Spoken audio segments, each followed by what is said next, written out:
Sweet. What's up? Oh, you there? You're the only one there in it on, huh? Everybody's saying they in. A few people, Kenny and them, but I don't see them. I mean, Who's that? Oh, I see Kenny right there. Is it Derek Spellman? Yo. Yo, what up? What up? What up, G? How you doing, man? I'm good. I'm good. Oh, okay, okay, Kenny? That's good. That's good. What's up, Gary? Yep. I see you on. Huh? Yeah. Huh? You there, Kenny? Oh, you there? Oh, okay. I see you got Derek on here. Spellman. Yeah, he's asking like 1,000 fucking questions and shit. I was like, nigga, why don't you just take the class, nigga? Stop asking all these fucking questions. I love you, Kenny. Smart man.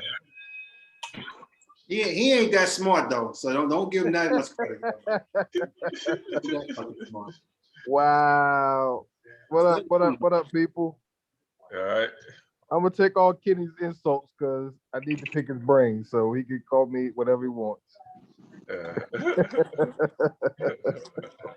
was like, God damn, niggas, stop asking me these goddamn questions. Come to class. All you gotta do is come to class. Well, I'm here. I'm here. We be clowning, and then we also learn. So it's all good, and everybody will tell you. Hold on, Kim forgot. How Kim forget the link? I swear, I don't understand. She's in North Carolina, right, for the funeral, right? Funeral. Tennessee. Oh, she went to the funeral. Okay. Yeah, she's there. I saw some pictures on FB. She's there with Angela. Oh, yeah. Okay, yeah. Tennessee was my man. Yeah, that was crazy. That was crazy. Sad, that was a shocker, man. That was a shocker. Man. Yeah. That's crazy. Yeah, sad, man, sad. Definitely. Yeah, I just sent her the what's the name. I'm gonna wait for Mona about to hop on in a second. She just texted me. Well, keep that on yet? I don't know where Keith is at. He didn't normally he hit me. I don't know where he at today. Yeah, I'm gonna get on him like he get on me when I'm not on time. Hold on. Yeah, he probably but I know they I had just but I told him even if I'm on with the other class, it'll still pop up. You know what I'm saying? Oh, okay. Like it'll still populate. So he'll probably be on in a second, depending on what he's doing. I don't know what was he doing something with Yvette or something? I don't know. Yeah, probably so. She texted me. She ain't text me. What's he talking about? What doubt he talking about? I know the market is closed tomorrow. Yeah. Well, she did text me. Damn, I didn't even see this. It's President's Day, so actually it's a good day to hear about some of your positions. Hey, Sha, what you doing, Sha? Trying to connect this Bluetooth on to the car. Oh, okay. I'm driving. Had to come check my mother. All right, hold on. Let me get this one damn instant. Hold on. Hold on 1 second.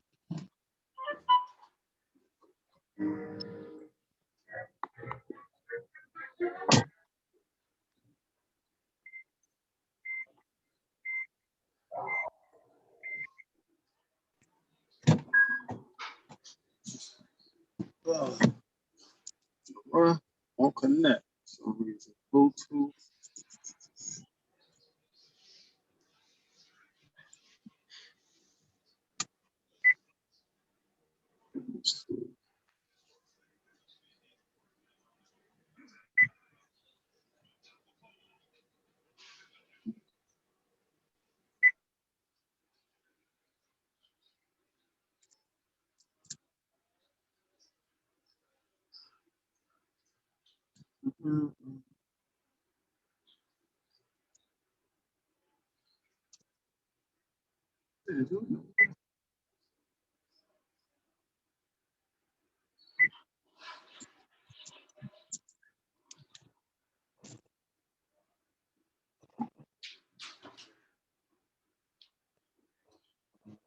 don't even know where Mona went, but we're gonna go ahead and get popping. Cause she wanted me to, she lost her charts. She said her chart system had went down on Thinkorswim. And I was gonna give her my code to use my charts, but I don't know what she's doing. We ain't gonna wait on her though. Tremont Waters is in there for Boston. You mentioned Bonga and Troy Brown Jr. with Abdia, Garrison Matthews, and Robin Lopez. So we could see Abdia run the floor. We could see Troy Brown Jr.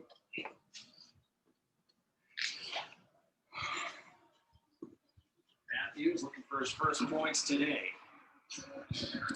Gotta let Taco get that. Oh shit.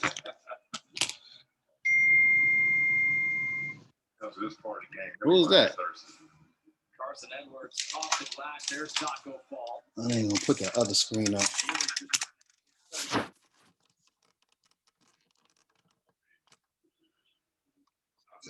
These are problems. I don't care. Hey, yo, Kenny.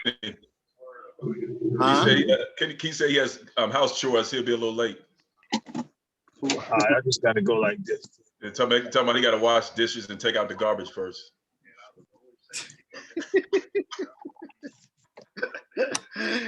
I got him on the phone now.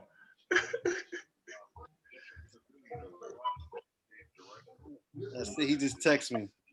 He texted me him a picture of him taking the garbage out. Yeah, I know, right? I was lying. I told you he was taking the garbage out. Fake joker. That's hilarious. Talk about Yvette told him he got to take out the garbage before he can get online. What the hell? Right. They're not picking up garbage tomorrow, man. It's President's Day, man. It's President's Day. Ain't no garbage tomorrow. They're not picking up garbage tomorrow. Yeah, bring it in. Day tomorrow. Everything shut down tomorrow. Zoom is acting up. Market, everything.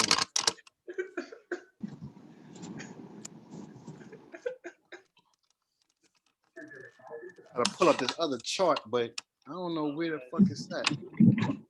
Damn.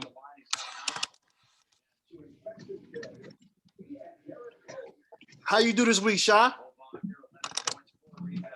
I mean, probably made about, up about a stack. That's about, it ain't, only thing was in a, actually Nokia wasn't even a red. That joint still there, a couple hundred up. I told you, I don't even know why you even in Nokia. Even that bum XLK, I didn't stop talking about it though. XLK made a little money this week. That's going to be a minute before that starts popping. Yeah. I mean, it made some money this week, Yeah, because that's heavy on Apple and Microsoft. So with Apple going through their little situation right now, and Microsoft kind of figuring their little thing out, it's going to be a second. Yeah, so with it's everything that I still hadn't jumped in. The money is in there, but I hadn't jumped in a new position yet because I still hadn't figured out which one I want. So you still gonna you gonna wait to see, or? No, I'm planning on busting more this week. Well, I'm gonna tell you. I told you what we looking at. On the semis, you know what I'm saying? Yeah, the SMH. It could be the SMH, it could be the TAN, it could be the AMD, it could be the NVIDIA is expensive. But I want an ETF, you know what I'm saying? Well then that AMD, the SMH is going to probably be a good look, especially considering what's going on with the whole semiconductor. Thank you, babe. The whole space. It's going to be a good little look. So, what's the name? I was hoping. Okay, so you said it would have helped out. She wanted me to show her go over buying the contracts again. You know what I'm saying? And I guess I could do that real quick. I got a couple. Let's see if I can find. I got to pull up my chart.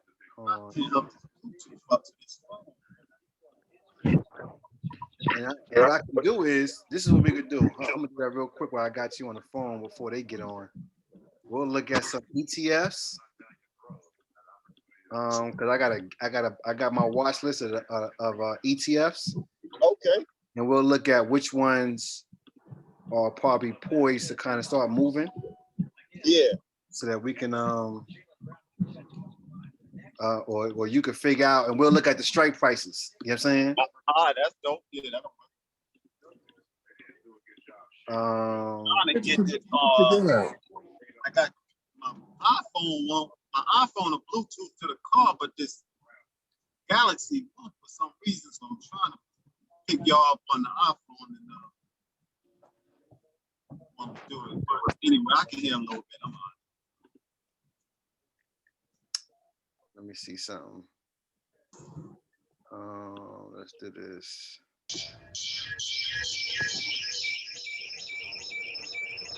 Well, you already know. For the most part, there's several ones that I'm looking at that that'll kind of give the return that we trying to see. So like I did a let me show you what I put up.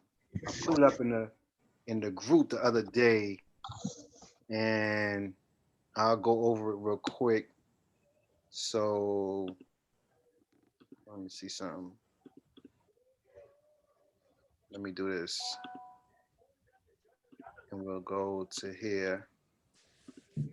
Hey, Dottie, what's up? So this is why I be so heavy on ARKK. You know what I'm saying? As I always tell y'all, where I'm at with it, what it's done, how our options give us the better return out of, as opposed to buying the stock. I own stock. Y'all know I own stock, but I probably have. Hello, can you hear me? Huh? Hold on. I can't hear nothing. Yo, Ken. Yo, I can hear you. Oh, okay. Now I can hear you. All right. So this is why I be so heavy on AR. This is one of the ARKKs I got, and I put it in the little come up group. They went crazy on it. You know what I'm saying? Yeah.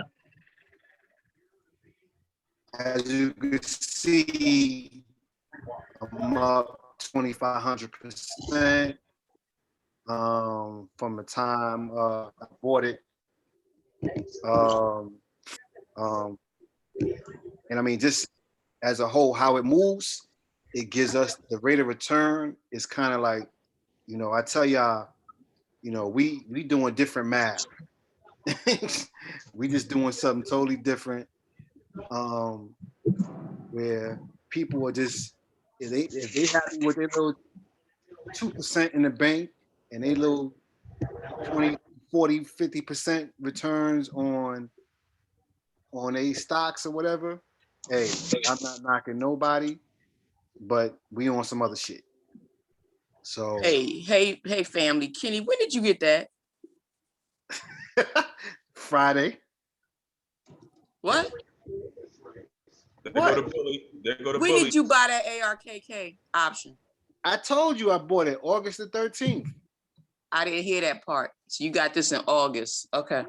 But this is the new, this is the update from when I showed it to you before. But I showed you this one already. Okay. I just asked the question, when did you get it? It's pause. Okay. Hey, I gotta be aggressive with you because you be trying to come for niggas next. You know what I'm saying? I can't be nice guy Joe with you.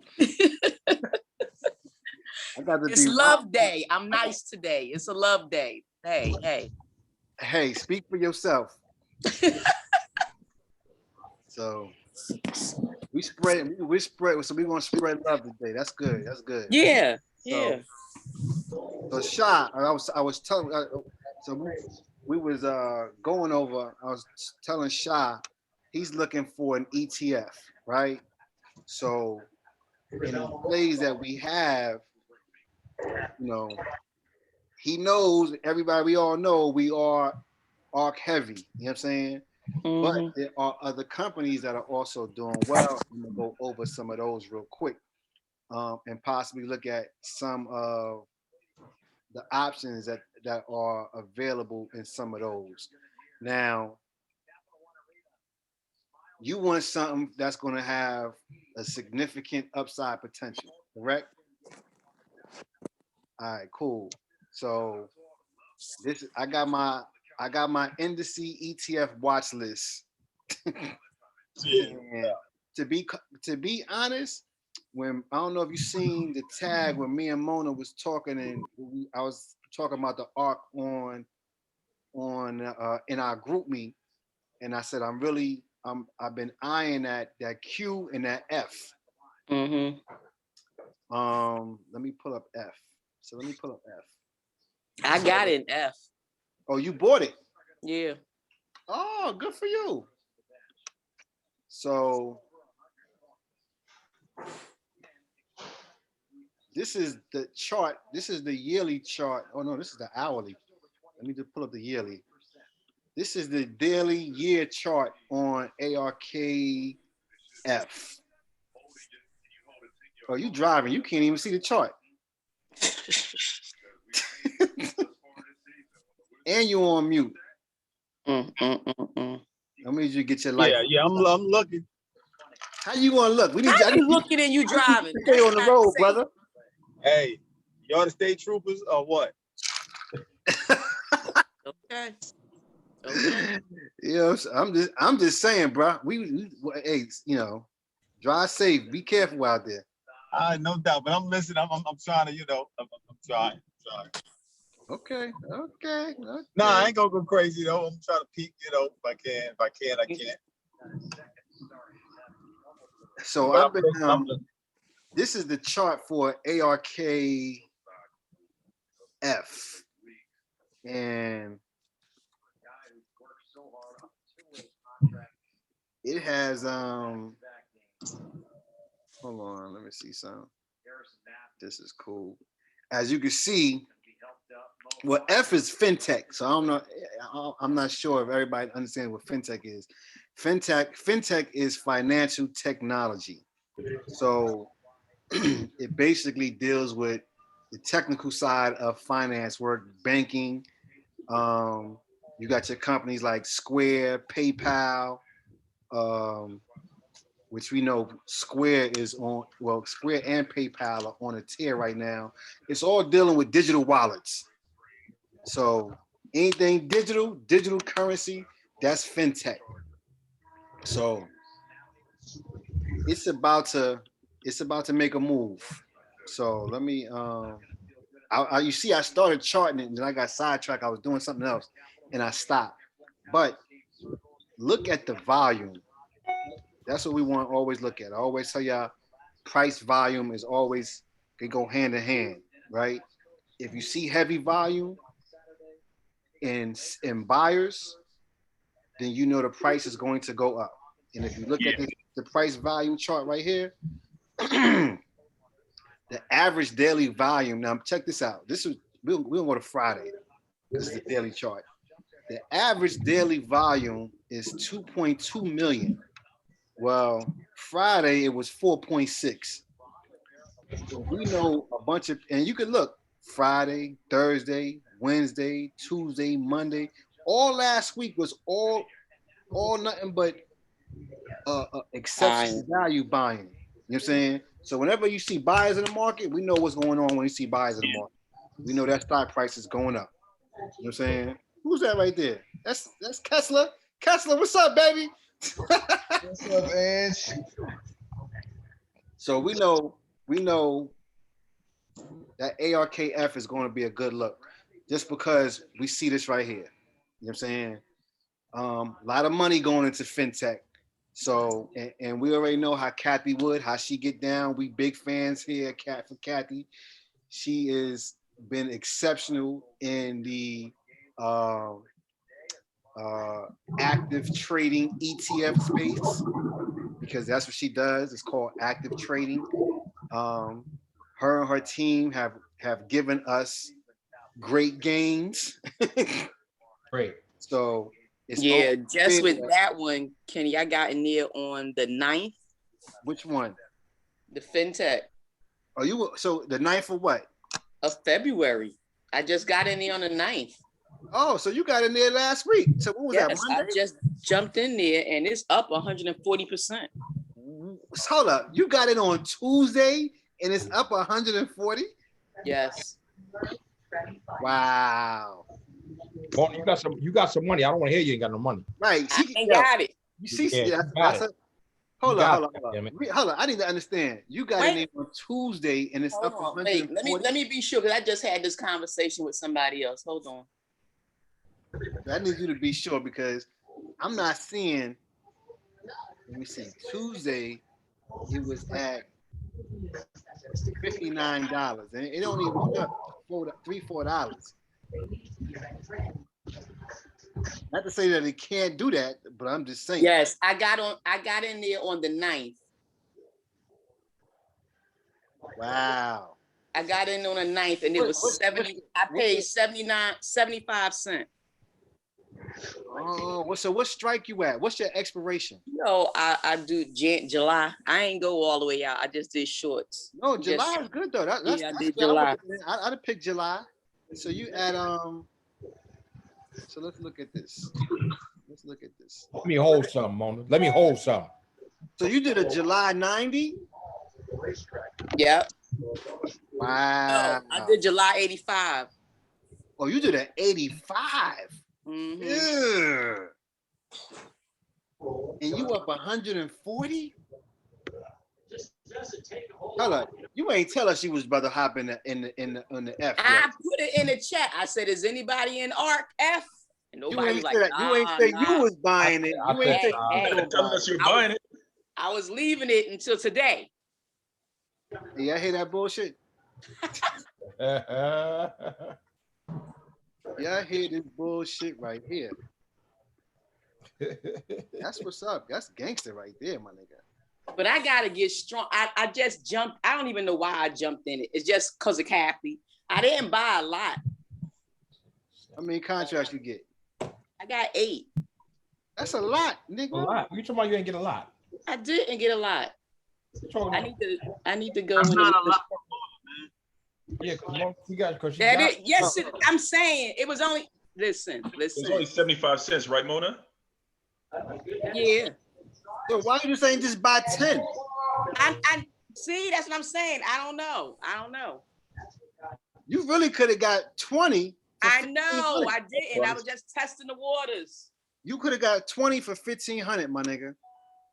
How difficult is this to win? That's all right. It's at $1.77 on Friday. You can actually buy some. Yeah, you can actually dollar cost average up, right, and add to the position. So I mean, it's not like you in trouble. It's not like you got away from you where you can't hop in because I may get that same strike even though it's at almost $2. Yeah, $1.95. Right. You figure 10 of them would be about $2,000. You know what I'm saying? And Mona she just ahead of us at 140%. Thanks for telling us, Mona. She ain't told nobody, but it's all good. Mona about to start her own ETF. Mona knows Right. Yeah. No, Mona not. Yeah. MJ. That's why she ain't showing her picture because she's cheesing like just. Listen, no, I just can you hear me? I just woke up. Nah, she died of head green, all that money she got. Shit, I wish. So that's good. So even now, mind you. So let's look at the open interest. Let's see what's going on with the OI. Yo, you know your boy Mark got the ARK Invest breakdown coming on in about 25 minutes on you saw that, right? No, I think we I can watch that later. No, you record that. Oh yeah. I mean, it's on YouTube, so I watch it. Yeah. But yeah, so and look at that. The open interest, it's not heavy. It's heavy as you go closer to at the money. But even around that at the money, a little bit out the money, it's a nice little build up over there. But like I told y'all, but even before I said that, and before Mona said what she said, fintech is going to be the new thing. You know what I'm saying? Digital wallets is they are the new thing. They want to do away with having physical currency. You know what I'm saying? I don't know if y'all understand. There's a coin shortage going on right now. So when you deal with dollars, people don't carry dollars no more. Everything's with your card. Everything's on your card. You know what I'm saying? Everything's a swipe now. So this whole digital currency is about to take over. And now with crypto and all the different cryptocurrencies they got, from XRP to Bitcoin to, now they got doggy coin, you know what I'm saying? It was a joke that started taking off and people invested in doggy coin. So it's like, yo, this is getting out of hand. So why not ride the wave? So wait, are you saying now that you'd be interested in getting into Bitcoin? No, I'm already, you understand, I'm already in Bitcoin through ARKK. Right.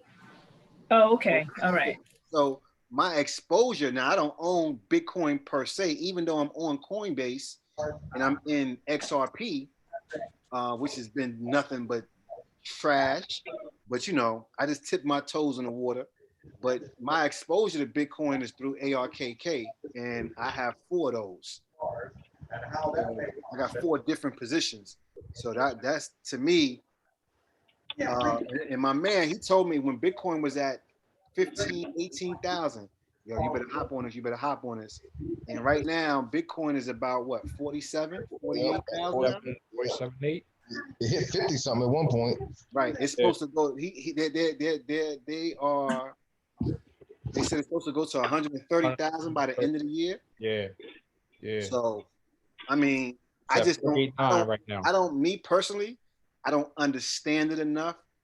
Right. To get involved in it, even though you got a lot of these financial institutions and everybody throwing. I mean, I understand what it was before, because Bitcoin before was a way for scammers and people on the dark web to trade currency.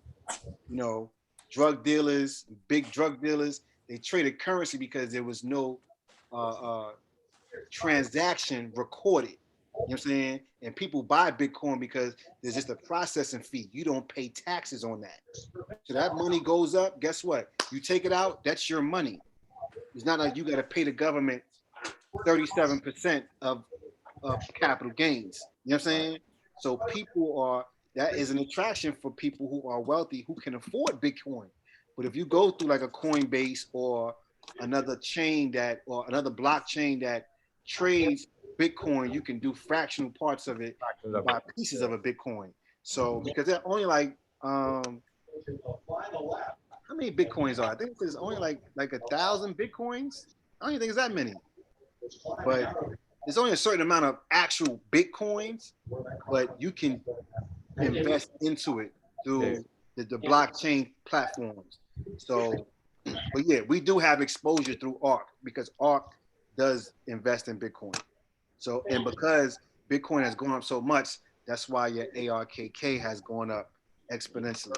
You know what I'm saying? Sure. Like ARKK. For those that got ARKK, you know what it is. It's more like a monster on Friday. So that joint came through like a monster. Hey, Gary, did you get an ARKK? Yeah, I did. Yeah. Okay. I did well. Hey, and when you guys say you got an ARKK, you talking about a contract on the option, right? Yeah, we everybody has a position. Hold up. That's Crown Royal. Yeah. Derek? Yeah.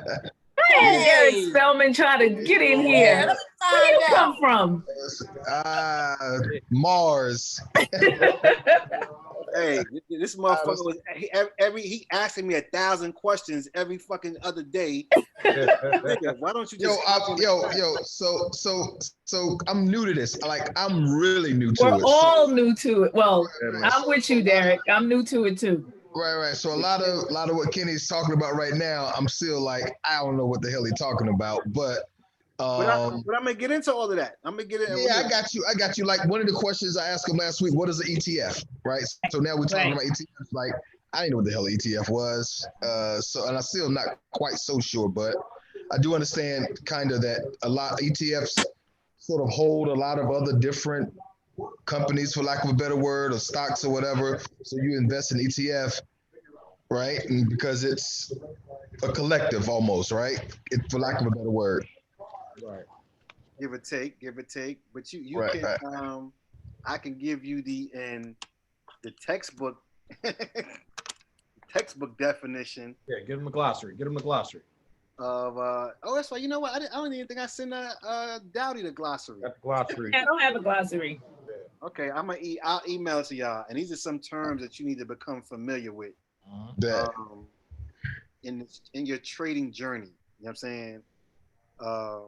It'll help give you a better understanding, because these are terms that you will hear over and over and over and over throughout your whole life, as long as you are in the market. You know what I'm saying?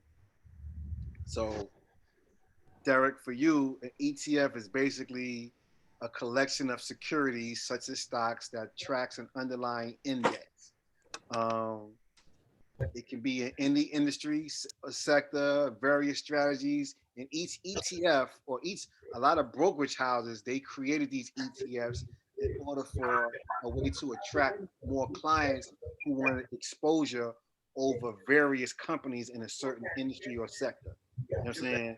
So then you look at the index ETFs, which would track a certain index, like your S&P 500, your NASDAQ, your right. Dow, you know what I'm saying? Or you can look at your sector ETFs or your industry ETFs, and that would be a collection of different companies that are in the same industry. So I.e. fintech. ETF is basically a Fintech you were just collection talking of about. stocks. I.e. the fintech you were just talking about, right? Exactly. All right. So when we look at fintech, let's go find out which companies are in fintech. I think Square, PayPal. Yeah, I had mentioned that one. That's something like Cash App would be in and stuff like that. I don't think they got Cash App, but they might. I can't totally remember. Well, I'm about to tell you which one is in there. Okay. I think Square. Bam. So these are the ones. These are the. Hold on. You know what? It'd be easier because I could just go to the page. So how about I just do that? That one and go into this one. I like your T-shirt. I just want to let you know. I was just getting ready to say I'm still waiting on mine. You got yours? Oh no, no. Who's Papa Smurf shirt? We talking about, Keith. Got my Papa Smurf shirt. Yeah, I like his T-shirt. I was just making a comment. Thank you, Greg. Hey, I told y'all before, y'all might so hold your breath from getting Gary sending y'all. Hey, Mona, Kim, I tell y'all to go on Amazon and take a look. I did. I didn't send it to you. No. He wants you to go on Amazon, take a look, and buy it. He's not giving it for you. I ain't got it. Go get it. He ain't got it. I ain't got it. I ain't got it. Yeah. So Derek, you'll hear Mona say, "I ain't got it" every other sentence. That's a phrase and a flag. I'm out. So these are your top 10 holdings in ARKF. So we see Square, Zillow, PayPal, Tencent, Silvergate Capital, Pinterest, Steve Limited. There go your SC, Mona. That you didn't get into. Yeah. Mercado Libre, Shopify, and Intercontinental Exchange. Those are your top 10. And we see now this is an issue that Kathy. So when we say Kathy, Derek, we're talking about Kathy Wood. She is the creator of ARK Invest. She created 7 ETFs under her company, and they all are to the moon. Right. You want an ETF? She's 4 of the 7 are in the top 10 performing of the year. The other 3 are in the top 20. Right. So she kicking ass and taking names. And she was number 1, I think 1, 2, and then 5 and 7.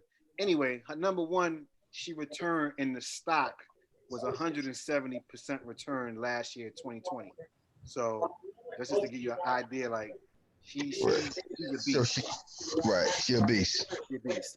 So the big issue now surrounding ARC and ARC innovation, because this is fintech that we're looking at. But the ARC innovation ETF has become so popular. She has too much money, and who would ever think that having too much money would be an issue? She has over 70 billion that she has to manage just in ARC innovation. So the ARKK has now reached past $70 billion that she has to manage, which is harder for her because now she has to buy. So you see right here in this ARKF, the weight of Square and ARKF is 9%. So they own 9%. 9% of Square is in this fund. Well, she has 25 companies that are over 10% of the fund. That's a lot. The lowest one on this top 10 is 3.15%. Right. And ARKK, like I said, she has 25 companies in which she is over 10% weighted for the fund.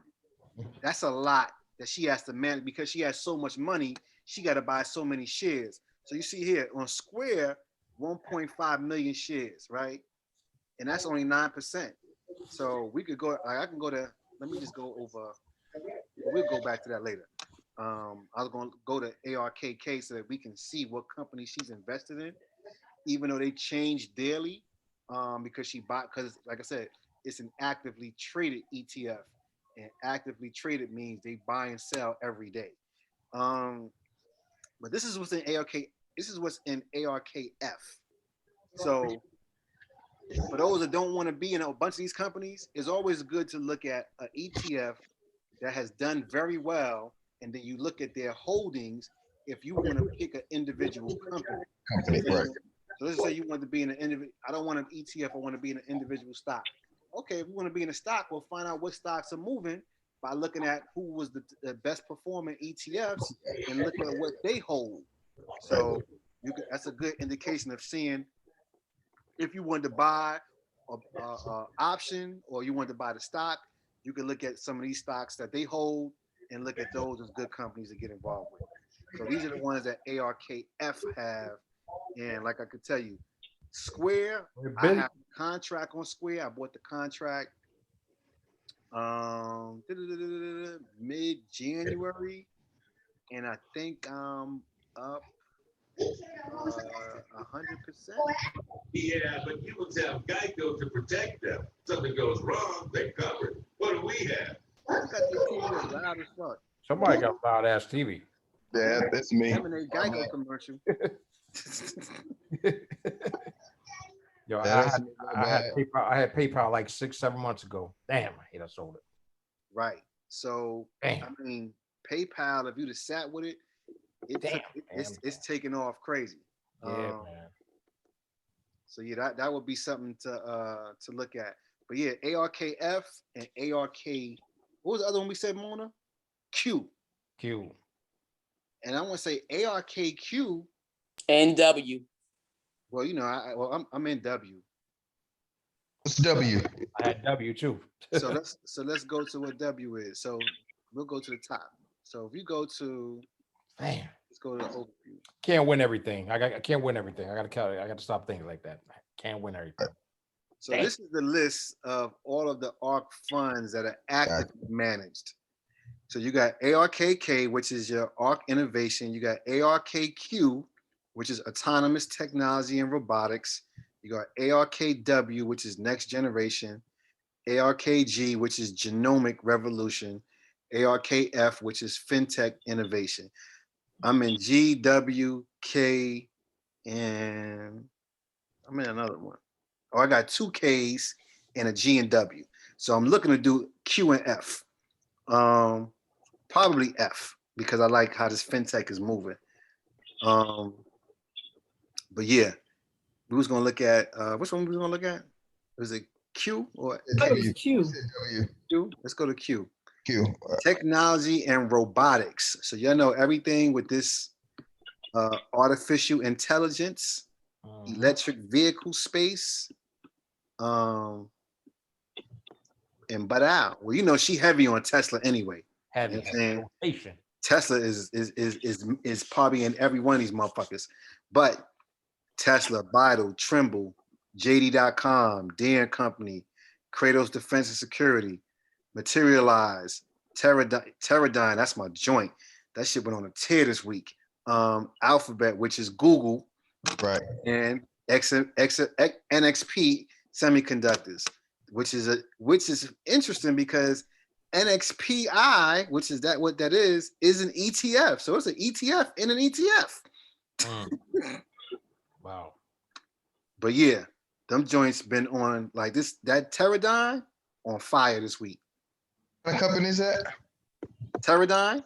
Yeah, don't matter. The ticker is TER. Okay. So yeah, you can look at. Hold on, this is ARKQ. So yeah, and I want to say ARKQ was the best performing of 2020. If I'm not mistaken, I think it beat ARKK. Really? I didn't think it. I thought KK was. Hold on, 1 year. So 1 year was 106. So let's just see. Let's see what 1 year was for KK.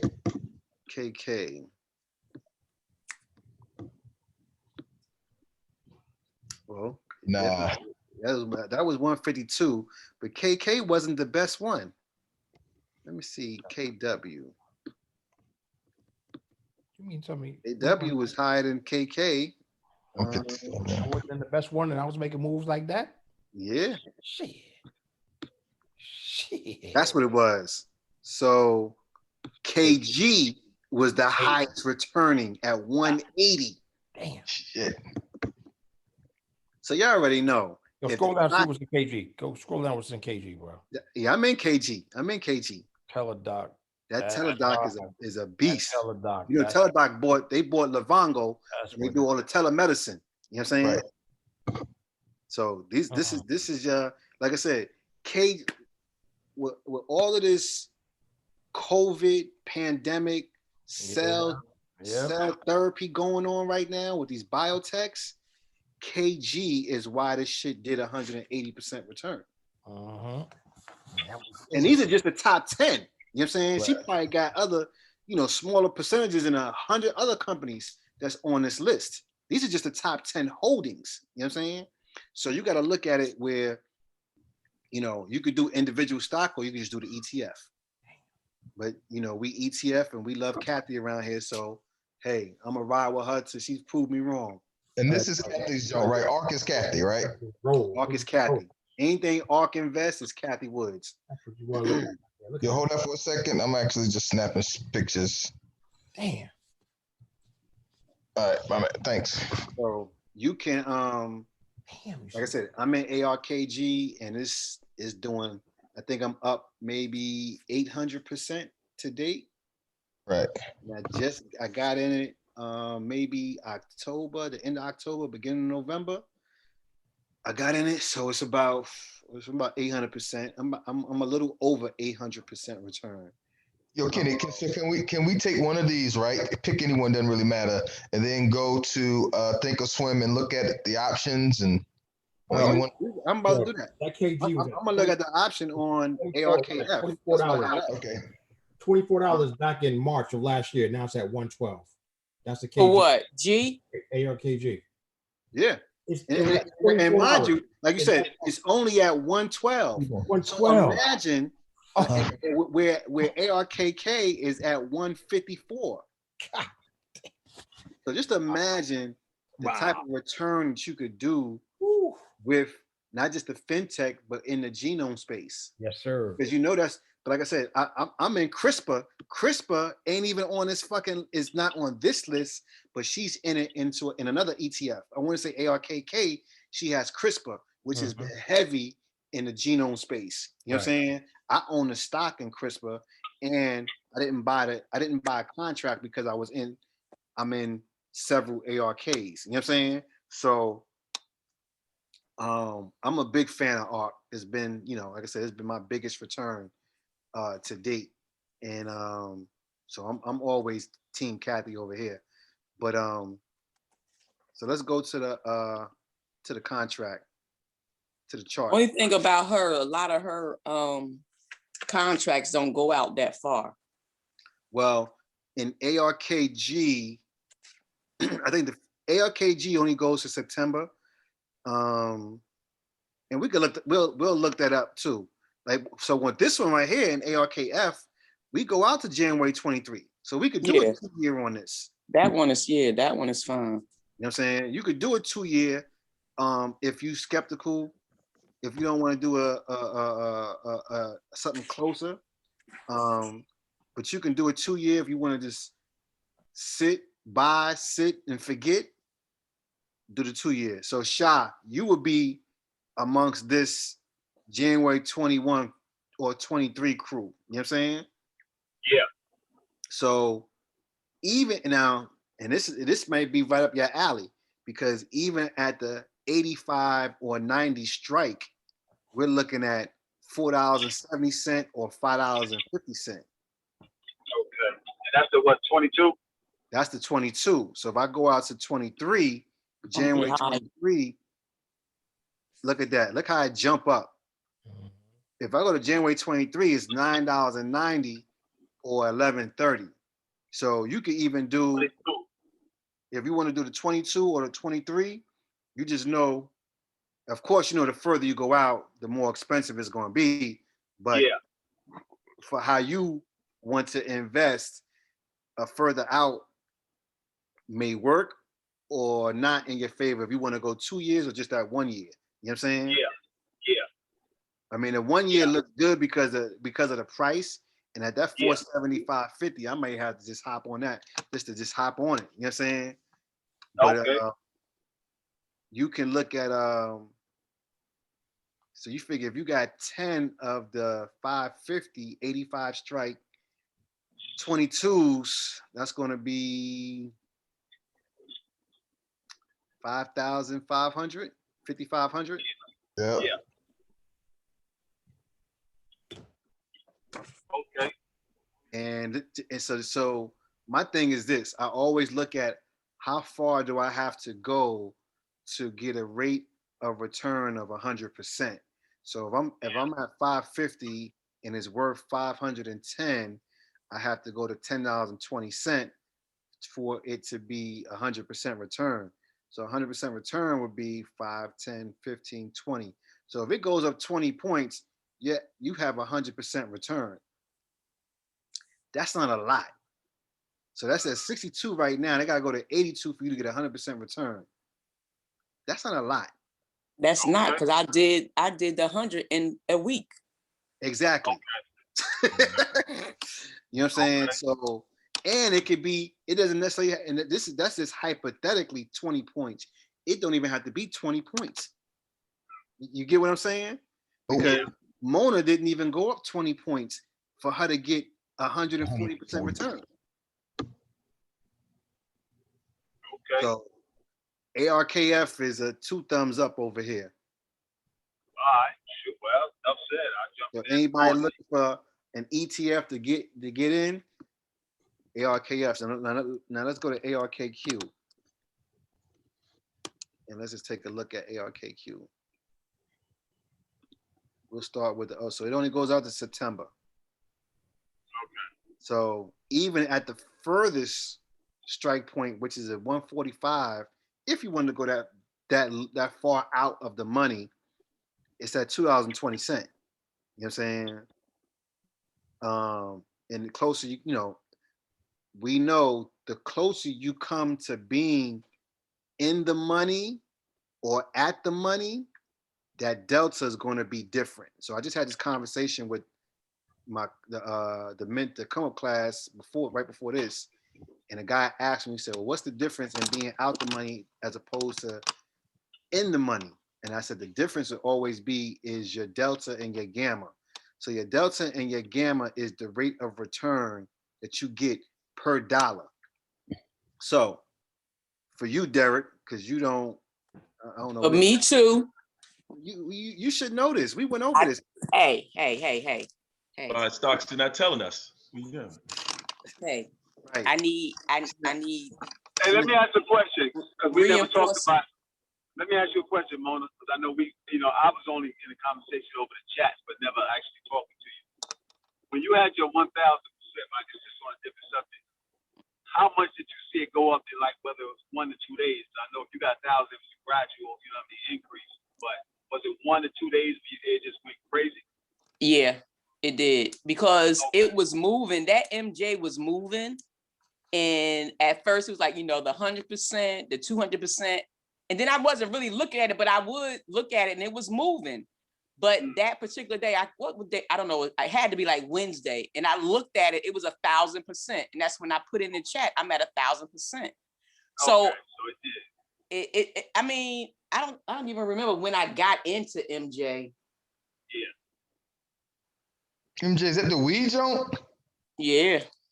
Mary Jane, Mary Jane. We went about a good 600 or something, maybe 600% in one day, something like that. It just went. Wow. Okay. So MJ, I know Mona don't really want to talk about MJ right now. Well, let me just say, I can talk about it because I didn't totally lose. I took out, but it was looking really, really nice. Right. But then that shit started going downhill. I was like, no, we're not doing another Nokia situation. We're not doing that. So I jumped out. So you jumped out.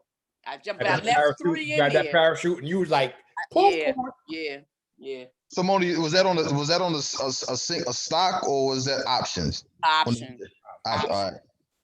So that you understand, like you can buy as many contracts as you want in any position, or you can just buy multiple contracts. So you don't have to buy one contract per item over here. You can buy 100, 500, or you could buy one. So let's just say you was going to spend and buy the stock, and if you was going to buy 10 shares of the stock, well, 10 shares of this stock right here will cost you $1,000, right? You can spend that same 1,000 and buy, and divide it by the price of the contracts here and get one, or you can get 2 contracts. But the beauty about options is that the rate of movement compared to the stock price is going to be a lot different. For you to make 100% return in ARKQ, the stock has to go to $100. I mean, it has to go to 200. Right, because it's at 99.20. For 100% return in the option. Right. You know what I'm saying? The option, so this just like what I just showed you on the ARKK that I had. Well, my rate of return, my percentage rate was 2,500. You know what I'm saying? When I bought the contract, the stock was only at like 110. So imagine it would have to go, the return, it would have to go in the stock in order for it to be to get the same rate of return. So at $110 where the stock was at, for me to get a rate of return 2,500, that stock would have to be 275,000. Right. You know what I'm saying? Yep. It's not happening. Right. It ain't happening. So you get better price action by buying the option. So that's why we do options. Way better, bro. Yeah, the math is totally different. The math is completely different. And like I said, everybody on here can tell you. I ain't gotta show you what I can do. I can let them tell you what they've done. Right. So number one, I got to go back and figure out how to get my account adjusted, because remember we talked about it, Kenny. Like for some reason I can't buy. Right. So when you call them, I told you what to say. You know what I'm saying? You have to say speculation, because if you don't, then they're gonna look at you like, oh yeah, we're not fooling with you, because we're not gonna gamble with you, because you don't know what you're doing. So you it's better for you to do it online. Don't call them. But if you call them, depends on who you get. They may not try to grill you or nothing. You know what I'm saying? Right. And they may just go ahead and approve your account to do options. But yeah, if you do it, whatever you do, just make sure you say speculation and not for income or none of the other options that they give you, because that's like the trick question that gives you it's like they know if you're an options trader or not, or you've been had some type of exposure by knowing that it's all speculative. You know what I'm saying? If you say anything outside of that, they're gonna be like, yeah, who you think you fooling? Right. So, but in this ARKQ, the furthest you can go out is a September 21. And I'm cool with that because I'll be getting rid of this by the end of August anyway, because we know what happens in September. So my thing is, even if I hop in, what happens in September? Yeah, what happens in September? Mona, do you not know what happens in September? I know what happens, but I'm talking for those that are new. Come on now, don't do that. Well, let them ask their questions. I knew he was gonna. Listen, hey, don't get Mona started now. Don't be trying to look. Love is about to go out the window. Don't be trying to look for friends on here, Mona. I already got y'all. Y'all already my friends. So throughout the entire year, the market moves in certain cycles, right? So long as you know what cycle you're in, you kind of can anticipate what the possibilities are. The possibilities in the market is based off of history. The market does the same thing every year. Now, does it do it every year? It's not every year, but it's about 80% of the times it moves a certain way. So typically after every not after every holiday, but after Labor Day, the market does a correction. So Labor Day being September, the market's going to do a correction. And with September, the last market crash in 87, where the market just crashed, was October 87. So from September through the end of October, a lot of your positions are going to trade sideways. Mm-hmm. They're not going to be no real gains, not going to be no whole bunch of losses, but you may see more red days than green days. So you just know between September and October are very cautious months in the market. Other times throughout the year too, well, we're in a cautious month right now because February is a cautious month. Now, we had a correction 2 weeks ago, but that wasn't the main correction that typically happens in February. So like this week coming up is another earnings week for a lot of companies. So you'll see a lot of earnings being reported. So I don't think nothing may happen, but the market does what the market does. You don't never say what it's going to do or what it's not going to do because nobody knows. Now, we just know that we're treading lightly because there's a possibility of a correction. If you listen to a lot of the financial news, they start saying things like, oh, the market is frothy.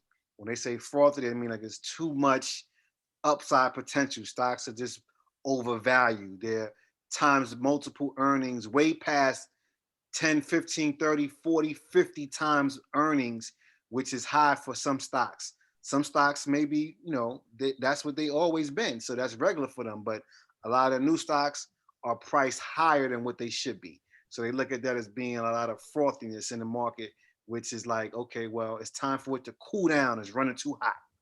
In order for it to cool down, shit got to sell off. Right. So we just tread lightly because we know we don't want to buy when the market's about to drop. But you don't know when it's going to drop. You just want to make sure that whenever you do decide to purchase, that you're in solid positions that have the ability to recoup what they lost. So with that being said, we look at ARKQ and we start looking at the gamma and the delta. The delta in the gamma is the rate of return per dollar for your position, right? So if I look at this 145, and when I say strike, I'm looking at the strike price right here in the middle of this column, which dictates the name or the line of your contract. So if I look at this 145 September 21 strike, and I'm looking at the delta, where the delta is telling me that it's 15 cents. So for every dollar, it tells you two things. The delta tells you two things. It tells you for every dollar, this contract will appreciate 15 cents. For every dollar in the stock price. This will appreciate 15 cents at this level, right? It also tells you there's a 15-cent probability that this contract will expire in the money. In the money is this shaded area right here. In the money is anything that is below the stock price. So if you have a strike price of 145, in order for this to be considered in the money, this stock price has to be 145 or higher. Or higher? Or higher, because then it would be below it. So in order for you to be considered in the money, it had the stock price has to be above the strike. So like now, this is at 96. 96 is below 99. That's why it's in the money. 90 is below 99. That's why it's in the money. And when it's in the money, it now has value. Right. Because now you can exercise that position and buy the stock. You can exercise it before, but it ain't worth nothing when it's out the money. Now it's worth something because guess what? The stock price is above it. And So, your contract is more if you bought it in the money already. Spell if you already bought it in the money. Right. As you see, these prices here are higher than these prices down here because they are in the money. These are close to being in the money. So as you get closer to the money, the value of your contract increases. Mm-hmm. That's what this delta, people look at this delta and they say, you know what? That's another strategy some traders are using. Say, I want to buy a contract that's around 35%, that has a 35 delta. Okay, nothing has a 35, but we got a 32 or a 37, and that strike price is 115 or 120. That's a strategy that some people do. You know, and the hope is that this stock price goes, it reaches the stock price or it goes below it. So you want it to increase, and the only way it's going to increase is if the stock moves up. Right. Now, just like the stock move up, stock move down. So if the stock go down, guess what? That position's value goes down. So you can play a put, which is on this side, which is the absolute opposite of what this is. Because these prices over the strike prices, because the strike prices over here that are in the money on the put side are higher than the stock price.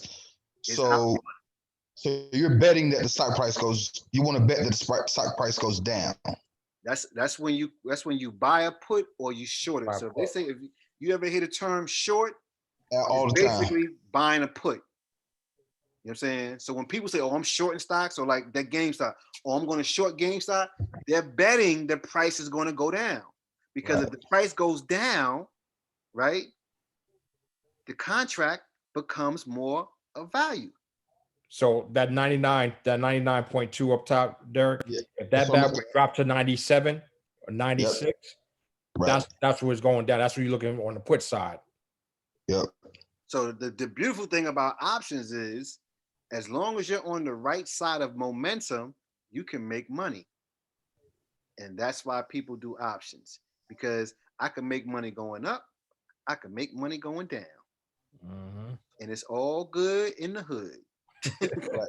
Yes, sir. Right. So anybody, so do you guys in the group here, are any of you guys doing puts?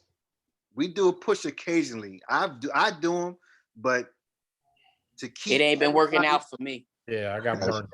Yeah, to keep everybody without, because it can become confusing. Yeah. Because there are, and this is just basic options, what we do.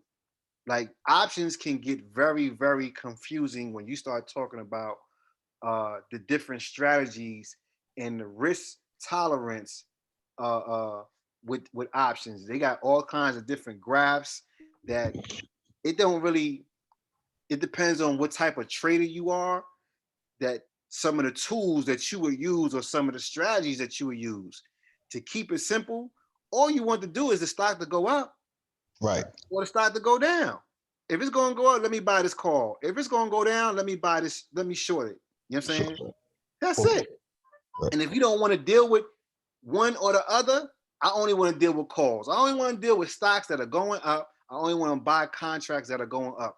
You'll only be looking at this. You know what I'm saying? This doesn't even exist to you. But there are times where you may want to do a short. When stocks run up too heavy or run up too fast, and there's no really value or validity why it ran up. No like real what reason they did why. with GameStop, what they did with AMC, what they did with all of those stocks. Shit, the weed stocks this week. It was a run up because of the Reddit people. Now, understanding that, you know it's gonna come down. So when it was at its top or close to it, you could have said, you know what, let me buy my short now. And then I'm gonna catch it when it dropped and make money on the drop. You would have made money. I would have made money. Exactly. That's why when we was talking about that SNDL play, I was like, I'm cool, I'm good. You see what happened Friday? That motherfucker dropped to $2. Hey, dude, I was high. I was high as hell for a minute. I was on that loud, that chronic, and then after that, the next day, it was just it was terrible. Dirt weed. I was smoking dirt weed. That's what we have to. That's what you got to look at when you get into these positions. You want to understand what's the possibility of what the stock can do. You know what I'm saying? Is it hype that's running up, or is it fundamentals that's running it up? Right. Because if it's hype, guess what? The hype wears off. Right. Hey, but you can also cover some of your losses, right? I know maybe it doesn't make sense, but you could go on buy on the call side, but then also cover some of your losses, maybe, right, by doing a put, right?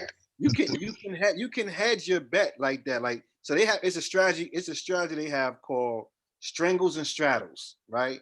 That's when you buy a call and a put on both sides, right?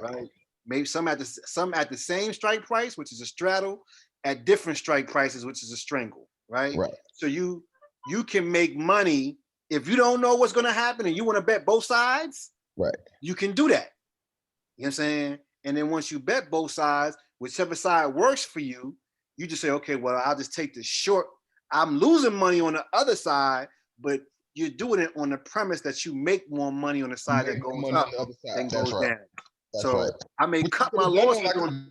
What you could have done on like a GameStop or AMC, all that bullshit, right? You could have just most definitely. I mean, like there are thousands of strategies you could have did with the GameStop. You know what I'm saying?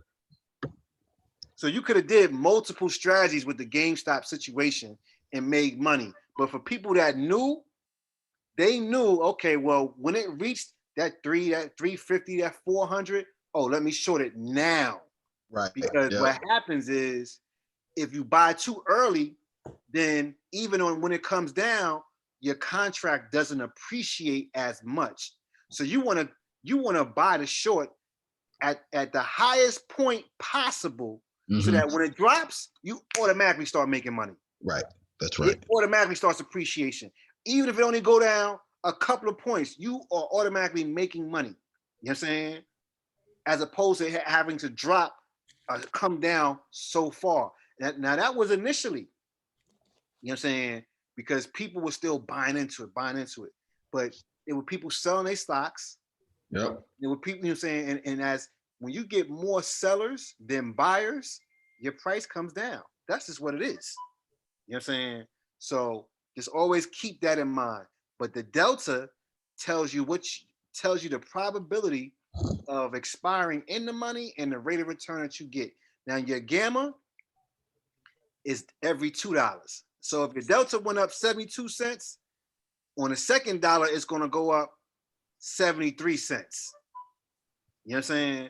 And that's just where they go. But when you start talking about theta is the decay. That's the negative part of, these are what you call the Greeks. They call them the Greeks. Delta, gamma, theta, vega. You got rho, but rho don't really apply. Vega don't really apply. But this theta and delta are your main Greeks to take into consideration. But theta don't really mean nothing when you're in the money, because your position is accruing money. It's becoming more valuable. So you like, okay, if it's depreciating $2 or $3, who cares when I'm making a couple of hundred? Word. You understand what I'm saying? If my stock is going up, why do I care about $1? You can have that dollar. Right. Let it decay. But that's every day is going to decay. But if I'm in it, okay, in 30 days, my theta is at $3. So in 30 days, this position is going to decrease $90. Okay, but if I'm going up, I'm making 70 cents every time it goes up. And if it goes up 10 times, I'm making $700. Now 70 cents is $70, right? So if it goes up, who gives a fuck about me losing $2 or $3? Right. Nobody. That's only because you're in the money. Now, if you're out the money, yeah, it can hurt you because now your shit is depreciating a lot faster. So you just want to be cognizant of what you're up against when you're dealing with it. So with this contract here, like I said, that 145, not a bad price because you already at 100. And you got, what's this? February. You got what, 7 months for it to go 45 points to your expiration expiring in the money. I take that gamble all day. Okay, pause. Am I hearing you say the delta is also the percentage of you making it in the money? Did I hear you say that? Yep. And that's so at this particular strike, but Mhm. this is what you gotta understand. As the stock goes up, your delta changes. Mhm. So if from you going from 145, if the stock goes up, now that 15% goes to 17, goes to 20, 23. Your percentages of expiring in the money increase. Mhm.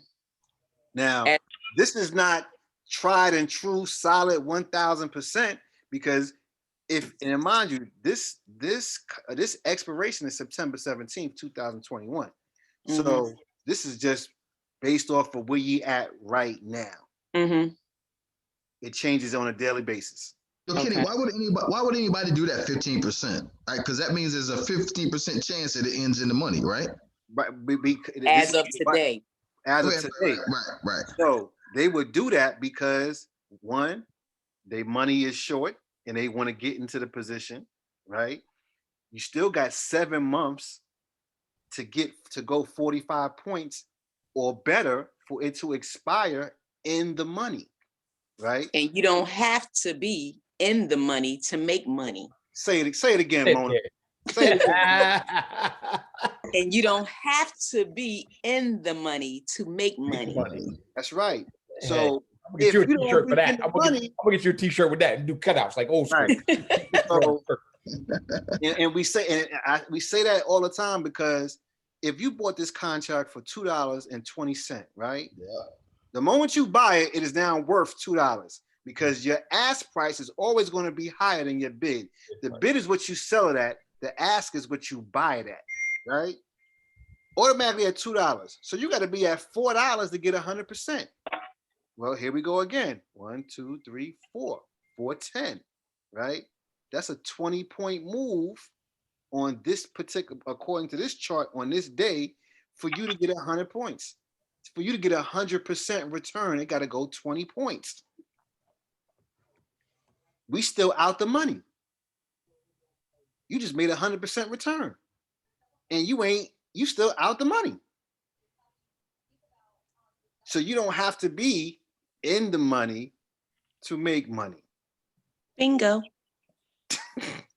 You just wanted to move. What I don't understand is how do you see the money, right? You know what I'm saying? Like I get like if you buy it at, we were just at what 220. Buy it at 220. Move your cursor for a second. All right, that's 410, right? We just had it 450. Right. So I just don't see how you where mean, I get 100%, $4 or whatever it is 100% of the $2. That's 100% return. What I don't see is how you actually see the money. What you mean, see the money? Tell me what you don't understand. Show me the money. Explain what you don't understand. Because this is the thing. $2. How did you make money? How did you make money? Like, do you have to sell when it gets to that point to go like, yo, I'm selling so because it's at 4, I just made money, or you can and this is, we're going on the premise that you can sell it or you can keep the contract open. If you close the position at this 410, give or take 10 cents or $10, we're around 100% return. Right. So of course the money's not your money until you close the position. That's what I'm saying. Like, so you keep saying, oh, yo, you make 100% return on your money. But where you at is still where you at, no matter what. If you close it, that just means you're trying to squeeze every seed out of the lemon. But you still, where you at is where you at. The gain is the gain. What was you gonna say, Keith? Yo, so Cash out. Cash it out. Go into your ARKK to show them where you bought it at, and then to show where the little green flag to show where it's at now. So you can kind of maybe that'll help them a little bit. But Saeed, I think Saeed. You're saying like cash out, like, you know what I mean? You're looking at your money. It's still an account. You got an account. You're seeing your money grow. You're looking at the digits. Now, in order for you to be like, I actually made money off this, you're selling it, like you're cashing out. You know what I mean? That's what I'm asking, Saeed. Like, is at that point, can you go, all right, bam, I made money, I'm cashing out, blah, blah, blah, blah, blah. At that point, when it gets to that 4. You can sell your contract when at any point you feel like it. You don't have to stay in it till September. If you bought it today and want to sell it at the end of the day, you can do that.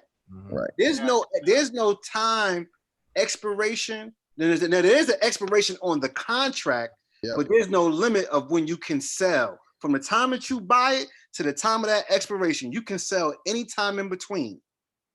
So somebody has to buy it though. That's something totally different. But because the market maker will buy it, if nothing else, if it's a popular contract and all of ARC's contracts are popular. Okay. They're like, we're not worried about that. Somebody gonna buy it. Somebody gonna buy it. You know what I'm saying? This is not like we got Homeboys Incorporated. Ain't nobody they ain't got no open interest. Yeah. As you can see, if I go to the open interest on here right now, you could go here, and these are, and understand, these are in the thousands. These are not hundreds, but these are in the thousands. So that 234 contracts are being traded. And when I say traded, bought and sold, right?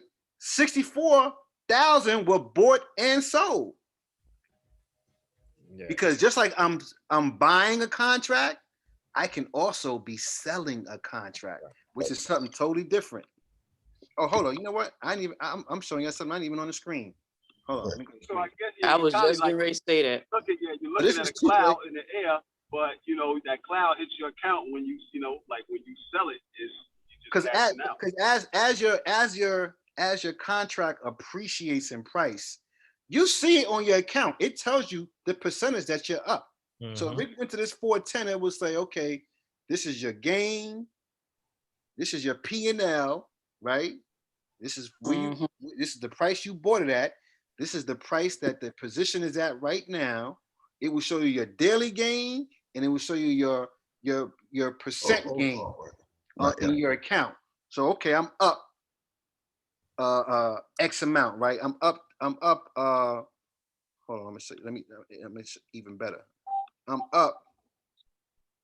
Let me go here. Hold on. So you have a better understanding of it. Yo, yes, I appreciate that. So I understood what I was saying, because for me, when you say I made money, I'm always like. So understand this. Look, how do you see the money? This is if you're in TD Ameritrade. This is what your account. This is what that line item is going to look like. This is the contract I have. That's how many I have. That's the cost I paid. That's the price it's at right now. This is my daily gain for the day. For one day. Right? One day. This is the percent it went up for that one day. This is my total. Right. That total represents this percentage gain. So now, if I want, you gotta get $20. I ain't got it. I got it. You're a trademark it. You're a trademark. I got it. So if I wanted to sell this that Friday before 4 o'clock, I would have made this plus this. Right. So you got to add 3,000 onto this. That's because this is just the money that made. So this is the money I invested. Grab it. Right. So you add this to that, it'd have been 79. Right. Because again, we're talking options, so that's 20. So whatever that is, that's always times 100. Mm-hmm. No, right. No, but don't worry about the 100 because that'll just confuse you.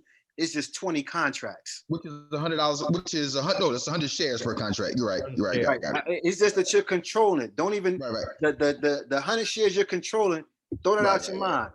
I just got one contract. I got 20 contracts. That's 20 it. contracts. Right. Yes, man. So that's what. So if I wanted to sell it Friday, it'd have been that. But if I want to keep going, I let it keep going, and then you just roll out with that. You know what I'm saying? Right. So again, but I want to go back to Mona's statement: is you could be out of the money and making money. I'm really trying to grasp. Understand this? Because if you're out of the money, the statement is you don't have to be in the money to make money. Right. And right here, if you look at it right here, this 410, that's out the money. Have you made some money? No. You made money. You made money because you bought it at the at that $2. Exactly. $2 so once again, you don't have to be up here to make money. Got you. You made a 100% return, and you're not even in the money. Right. The stock is just still moving. And the stock is and it has the potential to still keep going. It's up to you when you want to close the position. Right. You can close the position at any point in time during that journey on that contract. Once you close it, boom, that's when the money is yours. Until then, it's just numbers on paper. Right. Yep. And so, I mean, I see y'all looking out like Saeed, you were talking about 2020, 2023, whatever. Y'all talking September, 5-6 months from now. And the options that I've been looking at, whatever, it was like next week, 2 weeks from now. Because you were looking at it's too risky. Too much short-term plays that are very risky. Now, that's a strategy, and mind you, there are hundreds, thousands of different strategies for people to use when they trade options. The strategy that we typically use is more long-term. We long-term team anyway. It's long-term everything. So our contracts may be 5 to 6 months up until 2 years out. I got 2-year contracts. I got 1-year contracts. I got 5-month contract. Shit, I got a contract that expires this Friday. Right. Yeah, you got a 1-week contract, right? That's kind of like you know something and you just want to get in to be in a position and get out. But then that 1-week contract, it was doing good, but all of a sudden it just dropped. Then you don't have no time, you ain't got no room to watch it grow no back. You know what I mean? Get your money back. You have no time to recoup your loss. Got you. And a year out, you can watch it. You can watch it go up and down. We watch our stocks go up and down all the time because we got time in them. You know what I'm saying? And you ain't sitting there worried about it. You ain't, you know what I'm saying? When you got those short-term jumps, like, I'm looking at, I was going batty because, you know what I mean? Unless you got that time. When we buy our contracts, we're buying time. We don't have that time per se to sit here and watch it go up. I ain't got the time. Right. So we just buy contracts and let it sit. I look at my positions and I look at the market all day, every day. So I do have the time, but I'm in my positions for a long term. But I'm just steadily looking at other things. I'm not looking at my positions per se. I'm looking at other things of new positions or looking at how a stock is moving to maybe look at getting into a position on buying it. And I'm looking at some of my losers. Do I want to cut my losses? Right. You know what I'm saying? Because some shit I might be like, listen, I'm down X amount percentage. Boom. Let me get the fuck on. Let me save face salvage a couple of dollars where I can put them somewhere else that's going to appreciate. And that's a lot of times we do that, but it's been a lot of times that I'm guilty of staying into a position too long. Like I'm in a position right now, I'm down 97%. I can't even sell it for no money. I might owe these motherfuckers some money. I'm so low. You know what I'm saying? But the thing is this, you can only lose what you put in. Right. So I could have sold it a long time ago. And a lot of times I would look at maybe a 20% loss as for me to close out the position and pivot into something else, where some companies I just had too much faith in and stayed in it too long, and then 20 turned to 40, 40 turned to 60. Now I'm like, I don't even want to sell it because it ain't worth selling. Now 60 is at 90. You know what I'm saying? Now I can't sell it because shit, I ain't gonna get no money for it. Now I want to try to get at least $5 back. You know what I'm saying? So staying in it too long can also be it can hurt you because you got to know when to pivot. But is it something that you're just going to be guilty of? Because sometimes you just like, damn, I know it's going to turn. I know it's going to turn. I know it's going to turn. And we are all guilty of that. Everybody. We are all guilty of and that. I've been doing this. Elon Musk. I'm thinking it's going to turn. I'm still guilty of it. You know what I'm saying? Yeah. So, you know, it is what it is. Just like you get emotional when you lose money. Right. It in the beginning, when you first started, it really hurt. Bad. You're like, fuck, I lost X amount of dollars. But you see how I just said with that MJ, I just lost with Nokia.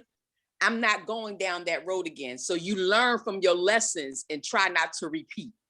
So were you on that? Were you on that whole Reddit? Okay, so let's pause. Let me. I was going to tell them the whole play, but go ahead, Mona. We were on. Just about everybody on this call was on a call one Sunday, and we looking at this play, and we like, okay, this looked like a good look. And then we doing some research.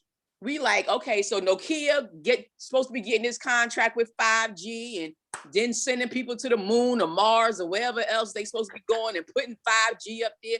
All right, so let's get up in here. All of us that was on that call went and brought some daggone Nokia. Even that the Monday. ones that's not on this call, because my wife hear you talking, she'll be mad as hell.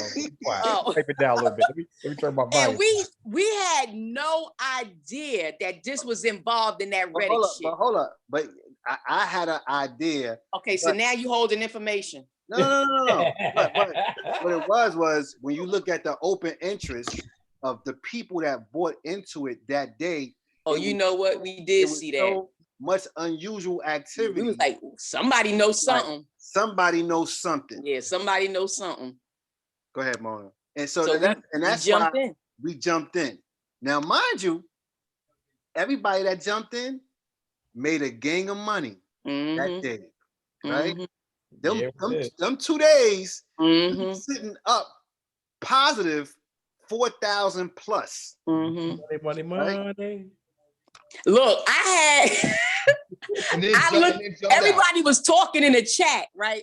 And that just happened because I try not to look at it during the day because it's too emotional for me.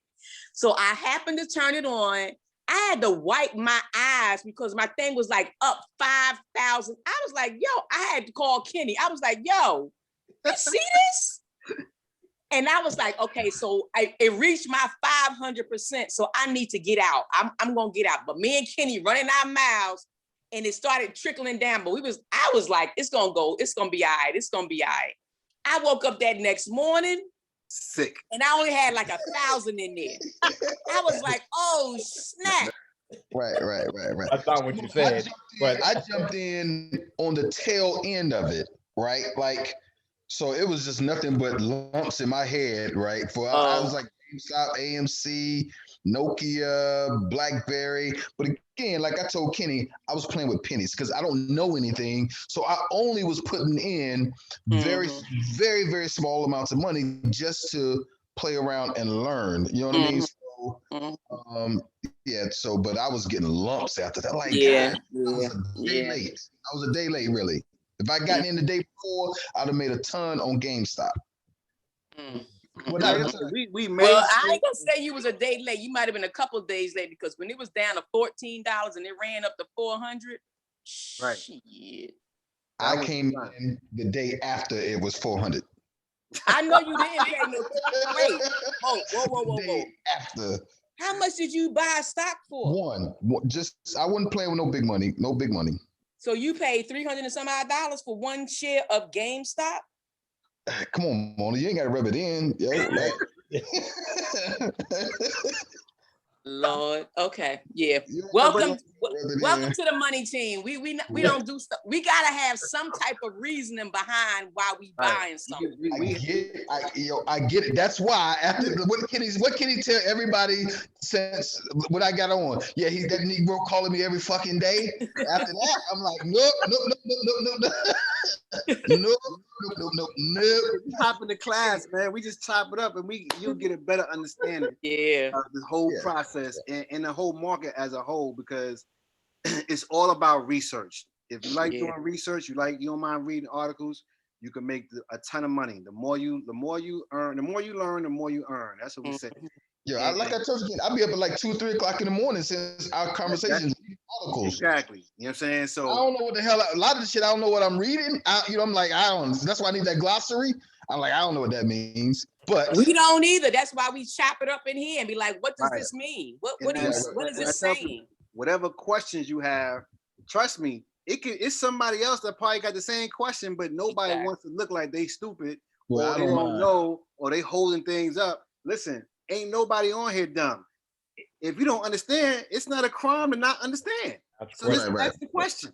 It ain't no biggie. You know what I'm saying? That's what we're here to learn. So and to get a better understanding, because even if it's something that I don't know, I know how to find it. You know what I'm saying? So it ain't very much that I can't find or just don't know dealing with this market. So it's just the point where you got to feel comfortable. You can ask as many questions as you want, because that gives us a better understanding. Because trust me, everybody falls short on some part of this journey, on everything. So even though I understand it, but I just still don't get it. Everybody has that feeling. Right. So nobody's better than nobody. You know what I'm saying? From people that have been on and the new people, it's going to be things that you just sometimes you want to hear it again. Yeah. So go over that gamma again. Rewind it again. Rewind it again and hear it again. Okay, boom. Okay, that's what it is. I got it. And then and you may have to hear it 10 times. There you go. Right. That's me. You know what I'm saying? Mona's more like 15, but you may have to hear it 10 times. I'm with you, Mona. I'm with you. But once you got it, you got it. Yeah. Right. You know what I'm saying? Because really, I give some of the things that we'll talk about, I could have Keith and Mona explain it, because we done went over it so many times. They know it. They know how to, you know what I'm saying? They say you don't know nothing until you can teach it to somebody else. Exactly. Exactly. Right. So I want people to know it. When I was talking to you yesterday, the other day, Kenny, about the sundial and the strike was at 3, I was like, yo, does that mean it has to whatever? And you was like, nah, whatever. I don't even remember the question I asked. But now I do understand now the strike price in relationship to the stock price. I get it now. So sometimes what we'll say is, we'll say the underlying. The underlying is basically the stock price. If I say, it's the underlying is 99.2, we talking about the stock price. That's what it is. But it's just, like I said, the biggest obstacle and intimidation factor on here is the language. Yeah. In the language, everything else is fucking simple. You know what I'm saying? It's just understanding what the fuck somebody talking about. Yeah. And that's my job, to kind of break the barrier so that you understand and you're like, oh, that's what they're saying? All right, boom, I got it. Let's go.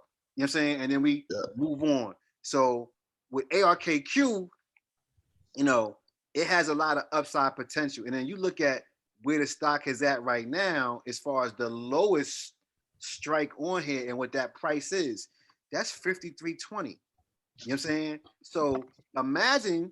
You said lowest.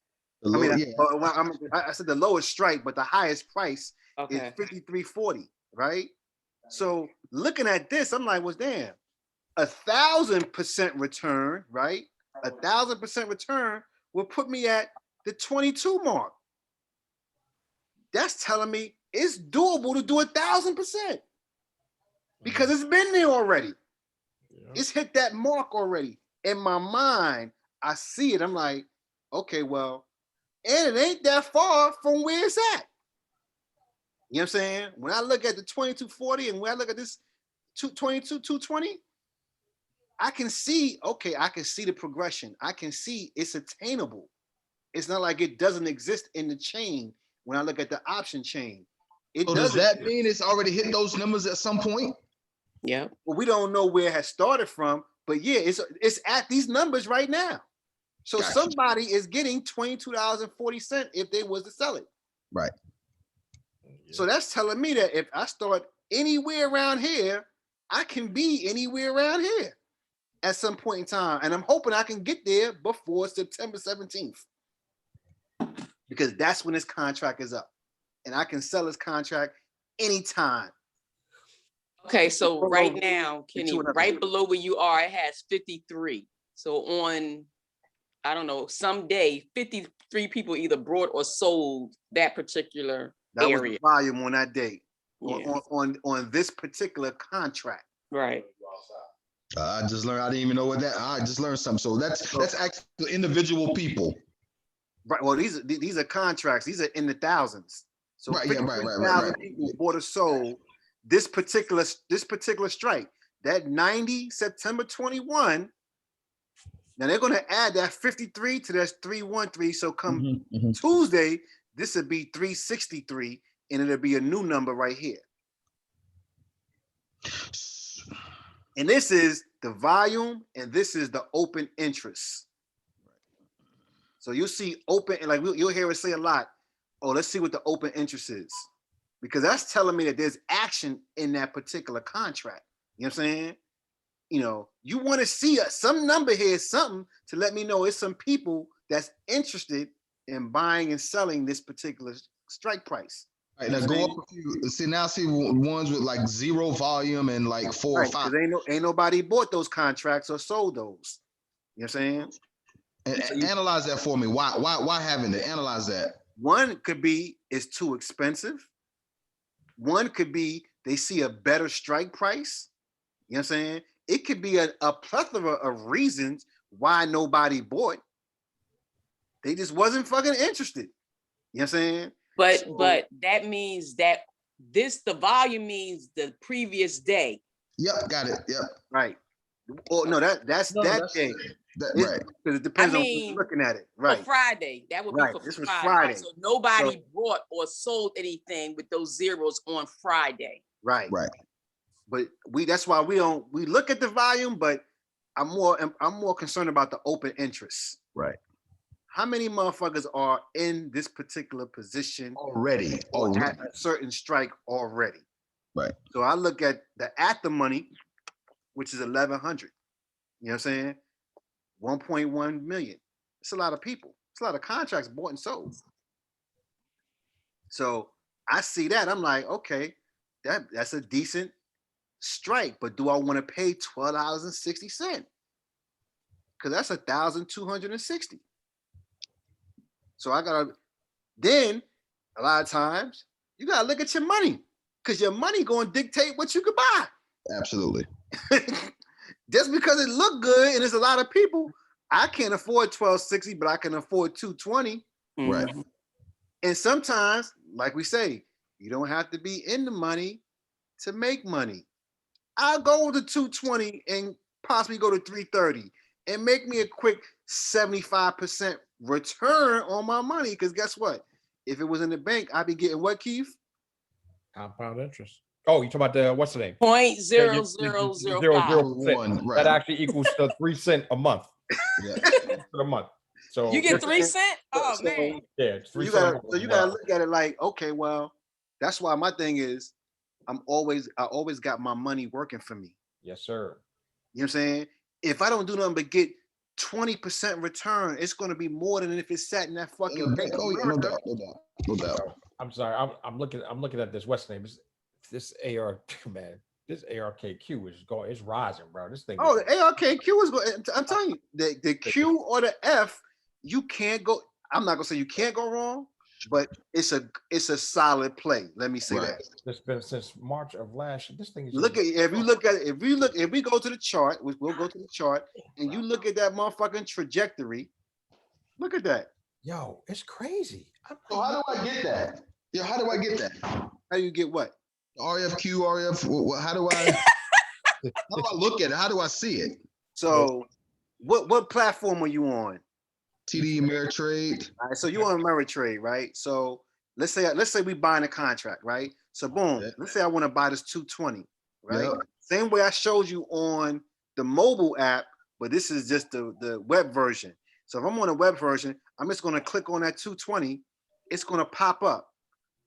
One contract, auto, ARQK, September 21, the 145. That's my strike, the 220. I'm buying one. I'm going to confirm and send. I'm going to look at it again, and then I'm going to hit send. It's going to send the order. I've sent the order in. It hasn't gotten filled until I get a confirmation of fill. Right. You know what I'm saying? Yep.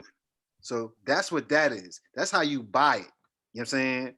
On the web version. And I showed you the same thing on. I'm just trying to figure out how do I look at ARQ just to do research and whatever. What are you looking at, Keith? It's a chart. He went to the charts. That's right where here. Right here. If you go right here. Kenny just had. Okay, got you. So looking at the trajectory of the chart. So if I go to this chart right here, let me see something. I'm showing. Look like a motorcycle ramp. Like you jump off that motherfucker. Like it's right. You see, there's an upward trend that we see. You know what I'm saying? You know, the stock is showing you an upward trend.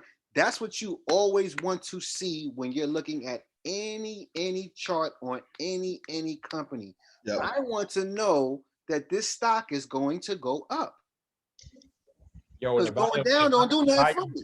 The volume's been getting crazy for the past month and a half too. Right. And the volume is down here with these bars. As I get closer in and I start looking at, hold on, let me do this right here. Happy Valentine's Day, son. And I start looking at the volume on it. I look at the average daily volume from any particular day, whether I'm buying or selling, it's still higher than what the daily volume is. You know what I'm saying? So there's going to be, their volume has to increase because the average daily volume is going higher. So on Friday, where we at? It was just a flat day, but it was still 1.4 million shares traded. Right. You know why is it? Why? What are those reds? I mean, wouldn't they be? The red blocks, the red blocks on the graph right there. What is that? Where? What happened that day? So this is the volume, and there were more sellers than buyers. Gotcha. The volume is high, but it just means that it was more selling volume than buying. So it's always going to be indicative to what the stock did. So gotcha. If I look at the stock, right? Hold on. Let me make this a little bit bigger. And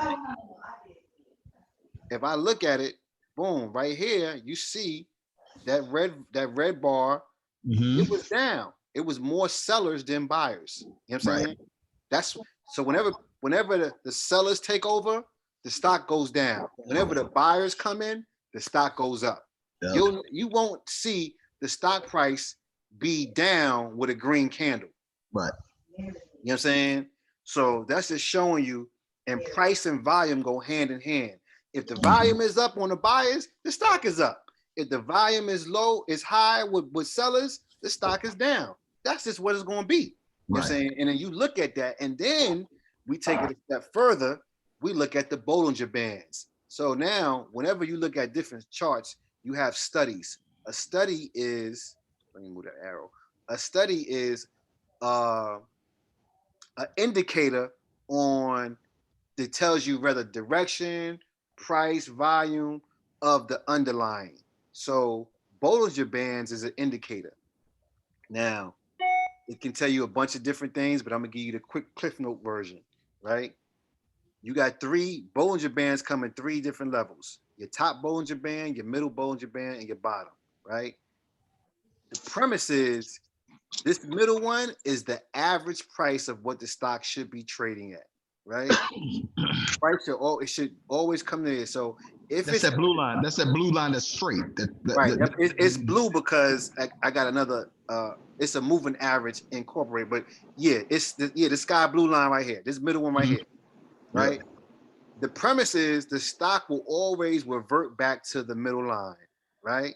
Whether if you on the lower Bollinger Band or the high Bollinger Band, got you. It'll always revert back to this. It'll always revert back to this middle line. But if you look at the history, this stock has always been riding the top Bollinger Band, right? Now it's had a couple of dips, but guess what? It went right back up to the top Bollinger Band, right? So you can look at those as entry points when it dips. That's an entry point. These were entry points. On the way back up was an entry point, right? Because we know history, like I said, history is the best teacher. It always rides the top Bollinger Band. So until it stops riding that, I'm gonna go with that theory that it rides the top Bollinger Band. So that's where we at right now. Where you see it came down a little bit, so it may be a good time to enter. It may go back up or it may go back down. We don't know. That's a dip, right? And that's a dip. That's what they mean by the dip right here, right? That can be considered a dip because it's lower than what it was riding this band. Right. So, and then we don't just look at that because that may not be enough information to want me to go into the stock. I gotta look at my RSI, right? So your RSI is another indicator. And like I said, in this journey, what you'll realize, there are hundreds, if not thousands, of indicators. Now, when they tell you certain things, that's when you kind of make certain moves. But when all the indicators are congruent in the direction of what they're telling you, that's like a no-brainer buy signal. Or it can be a no-brainer sell signal if all of them tell you the same thing. And all of them measure price and volume differently to come up with an end result.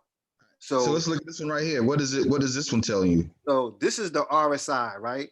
RSI has two indicators on it, which is at 80 and one at 20. When it's at 80, or if it reaches up to 80, this top blue line in the indicator, right? It tells you that the stock is overbought. Too many people have bought into this company. Right? That's when it goes to 80 or above. And you've seen that it's been over 80. You know what I'm saying? What does that mean, though? Does that mean overvalued? Oh no, it's just too many, it's just overbought. It's too many people that bought into the stock. It needs, and it could be overvalued because it needs to come down. It's like that's when they start talking that frothiness. It's too much frothiness in the market. It's too much frothiness in the stock. It's because people have been running it up too high than what it is. It's more than its average PE ratio, which is your multiple times earnings. It's too much. It's almost like it's too famous. It's too many people that want to buy the stock. It needs to come down. So when you see the overbought signals, too many buyers are in this stock. It's going in that direction. It ain't there yet, but it's going in that direction. Now, this right here. Real quick, does that also mean, and maybe we could be talking about two different things, that they've sold more shares of the company than, right? There've been more shares purchased than exist. No, you can't buy more than exist. Okay, all right. If they only offered 100,000, you can only buy 100,000. Got you. So you can't buy more shares than what exists. Really, okay, so this really is about interest. This really is like a gauge that there are too many people buying, not necessarily. Got you. Right, right. So too many people have bought into this. So like right here, this point right here.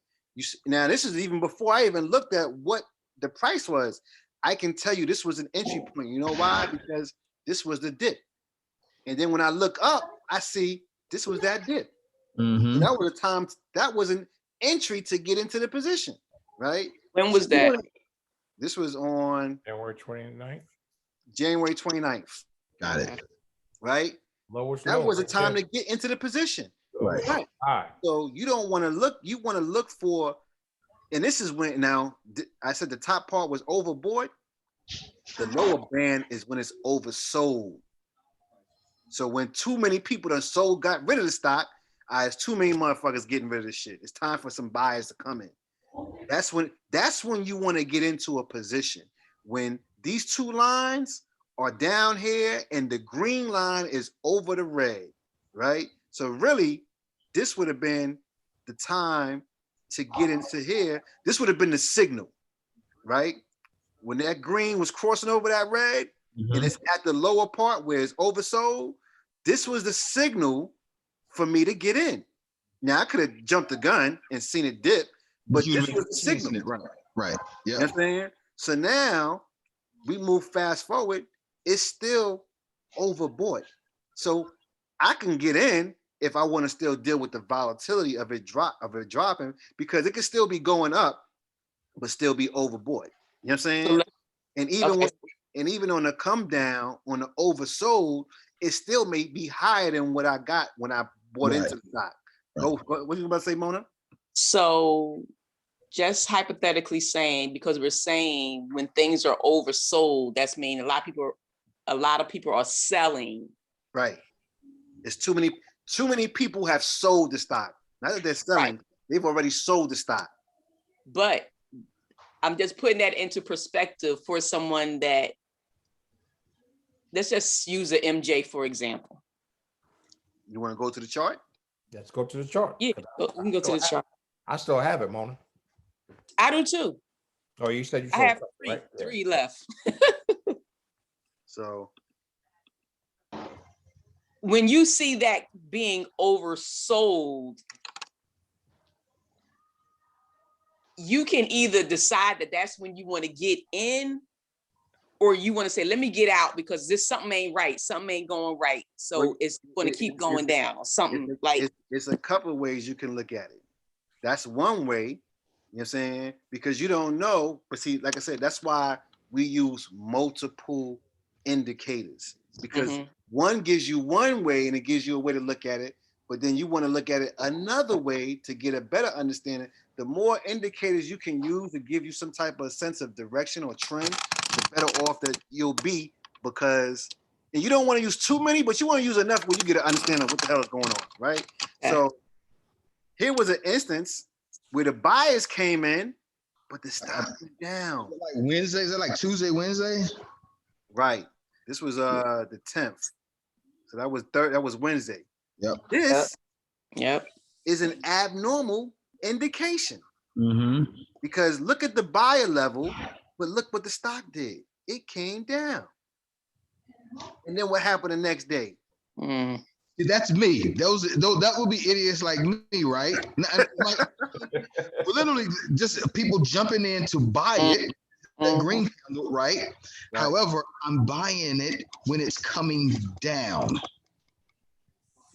Right? That's why we look at indicators, because they give us an idea of the direction of the market or the stock, right?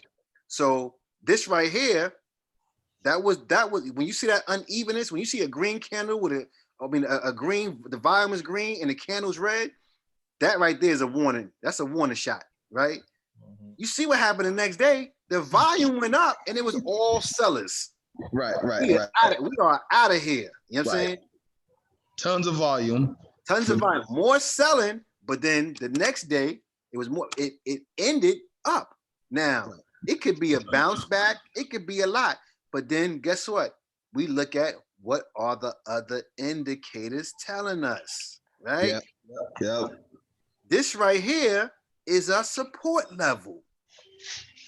So we have it marked that one of the support levels of MJ was at the $23.90. You know what I'm saying?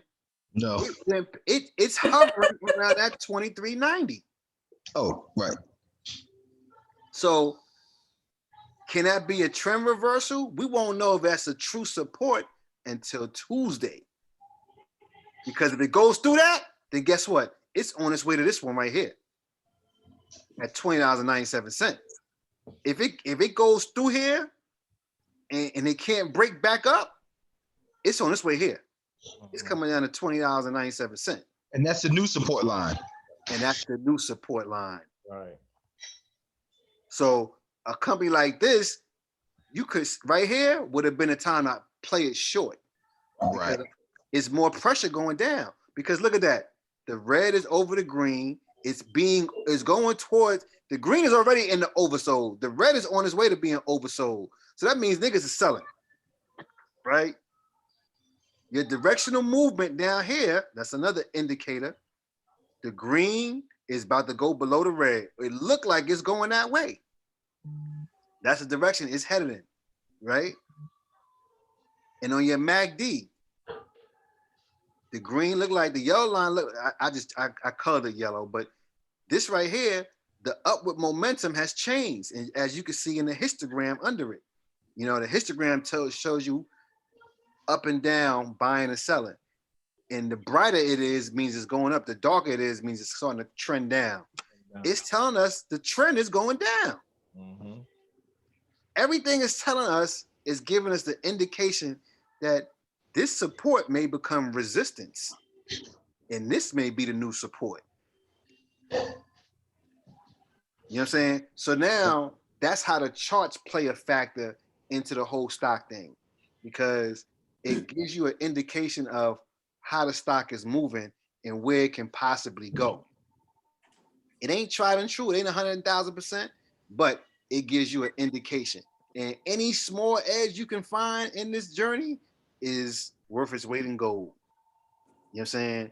So stocks have memory, and they, you know what I'm saying? So now it remembers it went here, and maybe that's why it held up. You know what I'm saying? But it also remembered it might have went here too. But can this be the support that it needs to bounce back? Or can it go back down some more? Or is it going to be more downward pressure?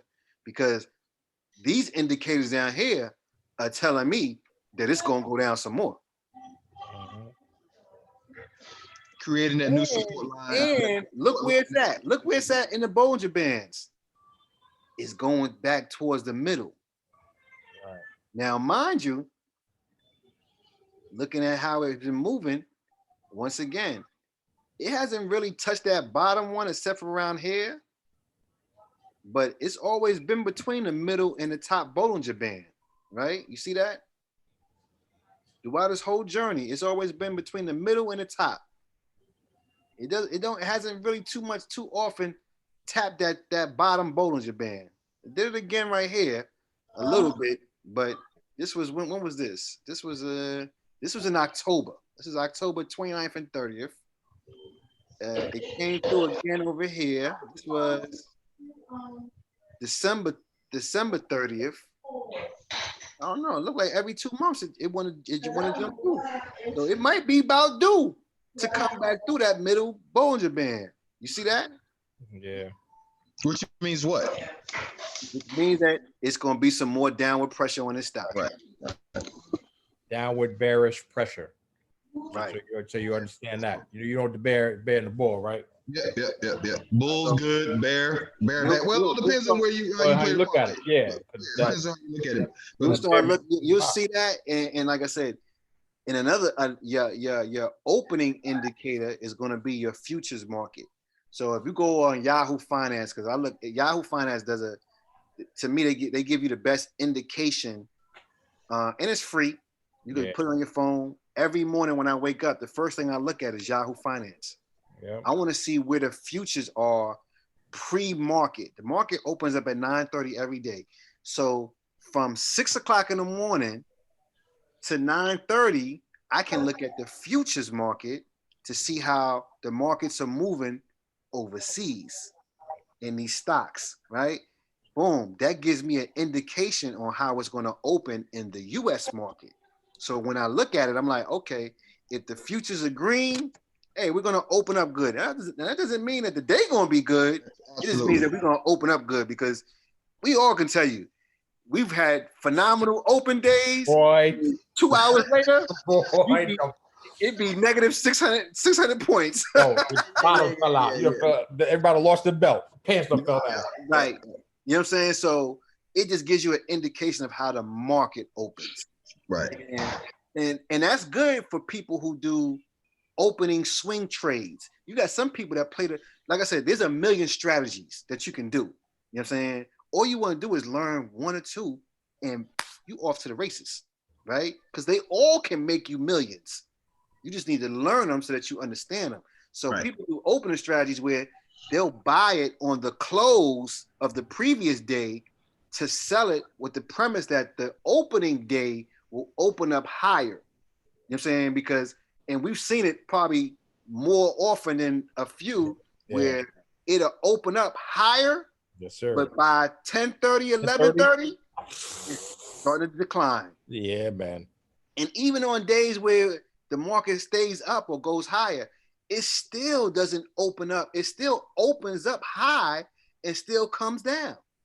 So you got people that play that strategy as an opening strategy, where they'll buy a stock on the close and sell it on the open, hoping that the open opens up higher, knowing that the stock still may come down. Mm-hmm. So, but those people are going to sell too, though, right? They're buying it. They may be doing. They may be day traders. You know what I'm saying? That's what I mean. That's what I'm saying. Right. They may be day traders just looking to get, because their thing is they just want to make 10 to 50 cents on a trade. So if it can open up 10 cents higher, 25 cents higher, they done. They in and out. They in and out. Boop, boop, boop, boop, boop. That's what the market is. The market is buyers and sellers. Buyers and sellers. So creating that market is what creates the whole stock market. On the MJ, and even if you look at the stock price, because Mona's in that July 23, I think, right, Mona? I'm in July this year. Okay. No, I'm talking about you. I mean, no, yeah. 23 strike. Yeah, strike 23. Right. So if we look at what that net change was on a 23, you know, it was $1.07. But she's still in the money. Oh no, she's still in the money. She just, I'm still in it, but I'm just down because I was way in the money. She was at like 12. Right. So, like I said, she's still up, but she just lost a little bit of her value. And it's up to you, like when you want to sell, because everybody has different price targets. Mm-hmm. You know what I'm saying? Some people are like, okay, well, you know what? I said, this is going to be a time where you don't look at the number, you look at the percentage return. I need a 300 to 500% return before I sell, right? You can set goals like that. And then you got to pick stocks or pick companies that you think is going to give you that 300 to 500% return, right? You know, I want to hit 1,000% return minimum. You know what I'm saying? As long as I got time, I'm going to push it to the limit. So you just want to kind of set yourself up, and it depends on what you're doing, because each play, you may have a different set of goals for, right? So for my ARC plays, I'm always pushing that to the limit. I'm always 1,000% return or better. Let's go. Let's try to get to it. You know what I'm saying? Even in some of my other semiconductor plays, I'm like, if I can get 500%, let's go. I'm going for it. But I don't want to do nothing less than 300. You know what I'm saying? And like I said, she's been in that one stock for 4 days, and she's up 140%. That's bananas. You got what you poured, Keith? I'm sorry. I know. I see that too. What we drinking? Some Terramana, the rock joint. Oh. Yeah, on ice. So you just want to be mindful of where your strikes are, your price points, you know, your indicators, look at the stock, and then still do your due diligence on your fundamental side, looking at maybe understanding the balance sheet. Does the company even fucking make money? You know what I'm saying? Every quarter that the company reports earnings, that's your report card. It's telling you what they did. Right. Hey, yo, Kenny, Mona, can we look again at Mona's buy at the 23, right? I just want to analyze it because if I can see it, it helps me really understand it. So she's on this strike at the strike is 23. Mm-hmm. It was $6, right? It's $6 now. $6 now. Got you. Okay. Actually, it's $5.70. Right. So, and mind you, I brought it at 90. Wait. So let me do this for you. I'm gonna do something better. We're gonna go to the chart for her position. Right? This is what her position did. Now, I don't want you to kill yourself more, but just giving Derek the play-by-play. So she bought on the 9th. No, she didn't buy that. That was something else. That was an ETF. Been in. On the 10th, this position was worth $13.45. That was the high that it did on the 10th. Right. By the 12th, it's down here to $5.70. Mm-hmm. Right. So she's lost almost $800, $750 in this position in 2 days. Right. So that's per contract. Like $800 per contract? Yes. But you bought it at like what you said, 93? Baby, hold on. My wife was in the kitchen. Baby, I don't give a listen, I'm cooking dinner, goddamn. Okay. All right. Go ahead. You bought it where? I bought it at 95 cents, which again is $95. Right. Yep. So when I brought it, it was at that, and now it shot up to where did it shoot up to? $13.45. Right. Hold on. Mm-hmm. Okay. So you still, again, like you said, you're not down. You still made money on this. Right. I'm not down. I still have an upside, but it was way up. That's what I'm saying. Right. Until again, like Sha said, until you cash out, you really don't have it. It's just on paper. Mm-hmm. Right. So why are you keeping it? Because you think it's gonna go back? I think it will. And she still has time to see if it's gonna go back up. Right. Okay. So let's do it for instance. So spell. So Kim, pull my MJ up so you can see the difference. I have it to 2022, January 2022. Now he got more time than I do. So you said January what? January 21st, 2022. And I got a 22 call. 2022. So and I got a 22 call strike price. So we go to all right, so this is Mona's in the middle. This is Keith. Mona in the middle. Always. So Keith's appreciates at $15.04. Mm-hmm. $15.04. It's at $9 right now. So he lost $6. Right. $640 per contract on that one right there. Right. But I have till January of 22 if I decide to stay with it. What was your entry point though? $7.74. It was at $7.74. What that?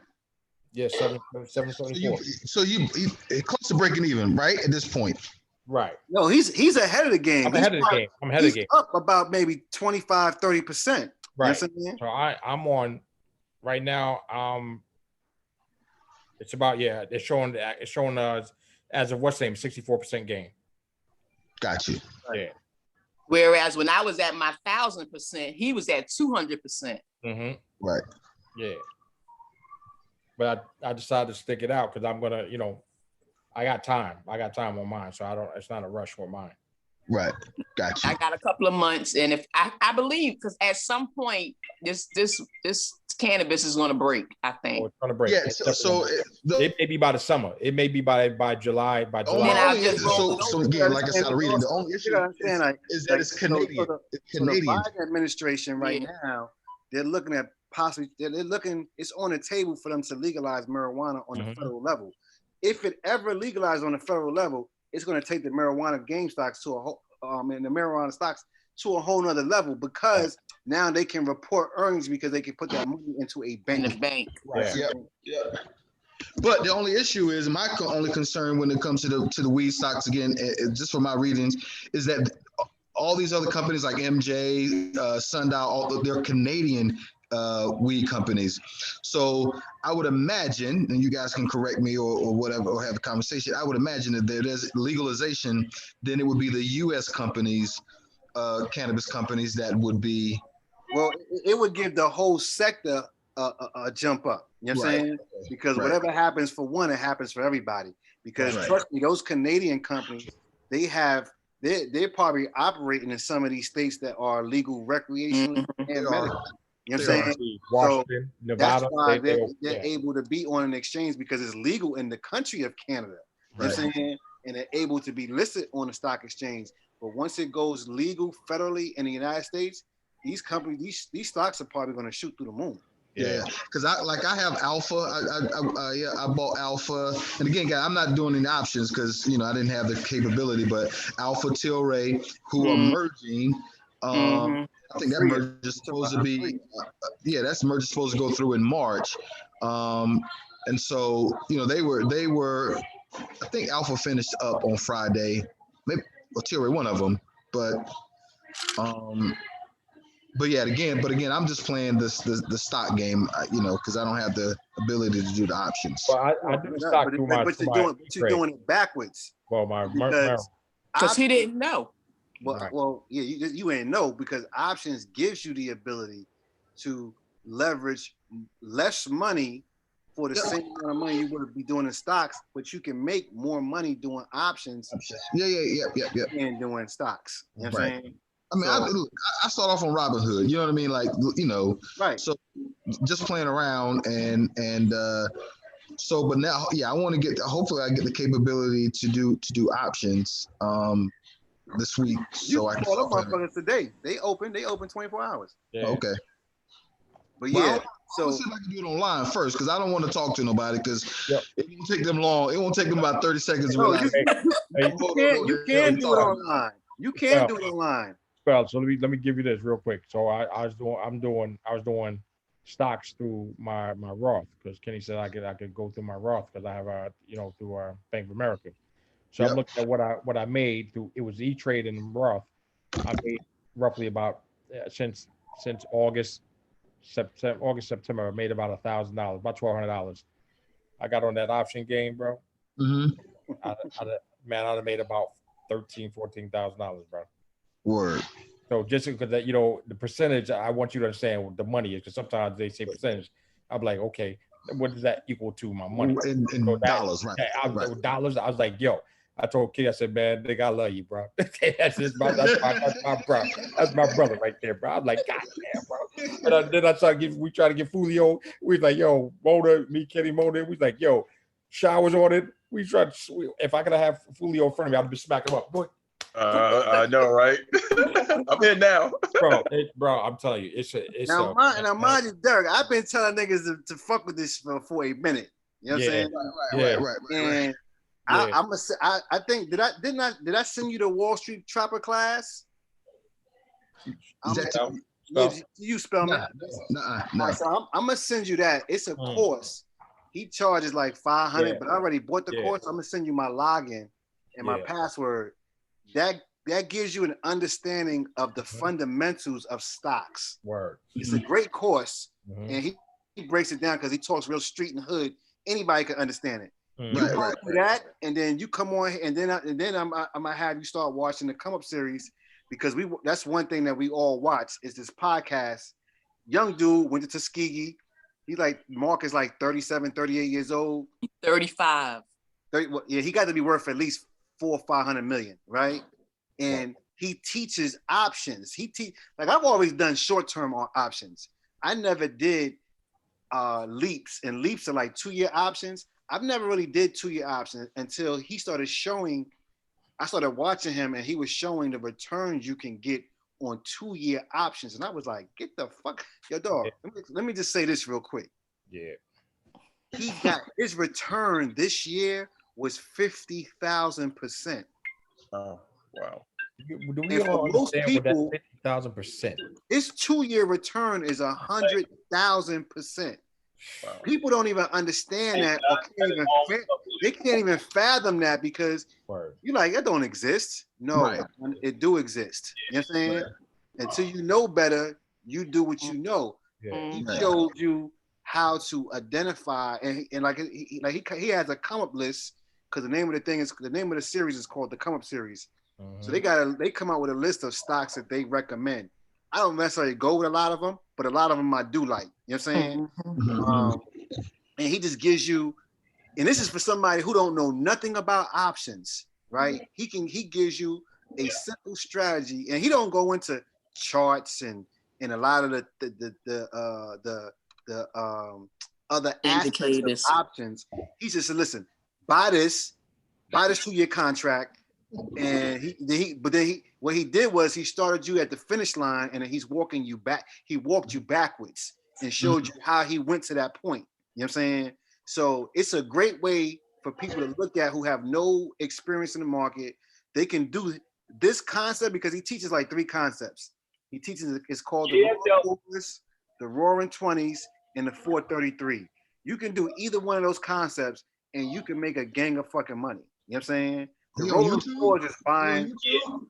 I got him. The Come Up Series. I got it. Right. Yeah. So subscribe to that. Watch that. But if they got it in the comments, watch it from the beginning. Because you'll get the best out of it if you watch it from the beginning. He started June 29th, but I don't even think he had. I'm scared. I'm be honest with you right now. I'm scared. I'm like, that's why I haven't really bought nothing lately. Is these brick and mortars during COVID. He ain't talking to us. It's like a fail, like even my partners, they got talking to us. He ain't talking to us. He is talking to us. Shy. Shy. I can't really hear you though. Yeah.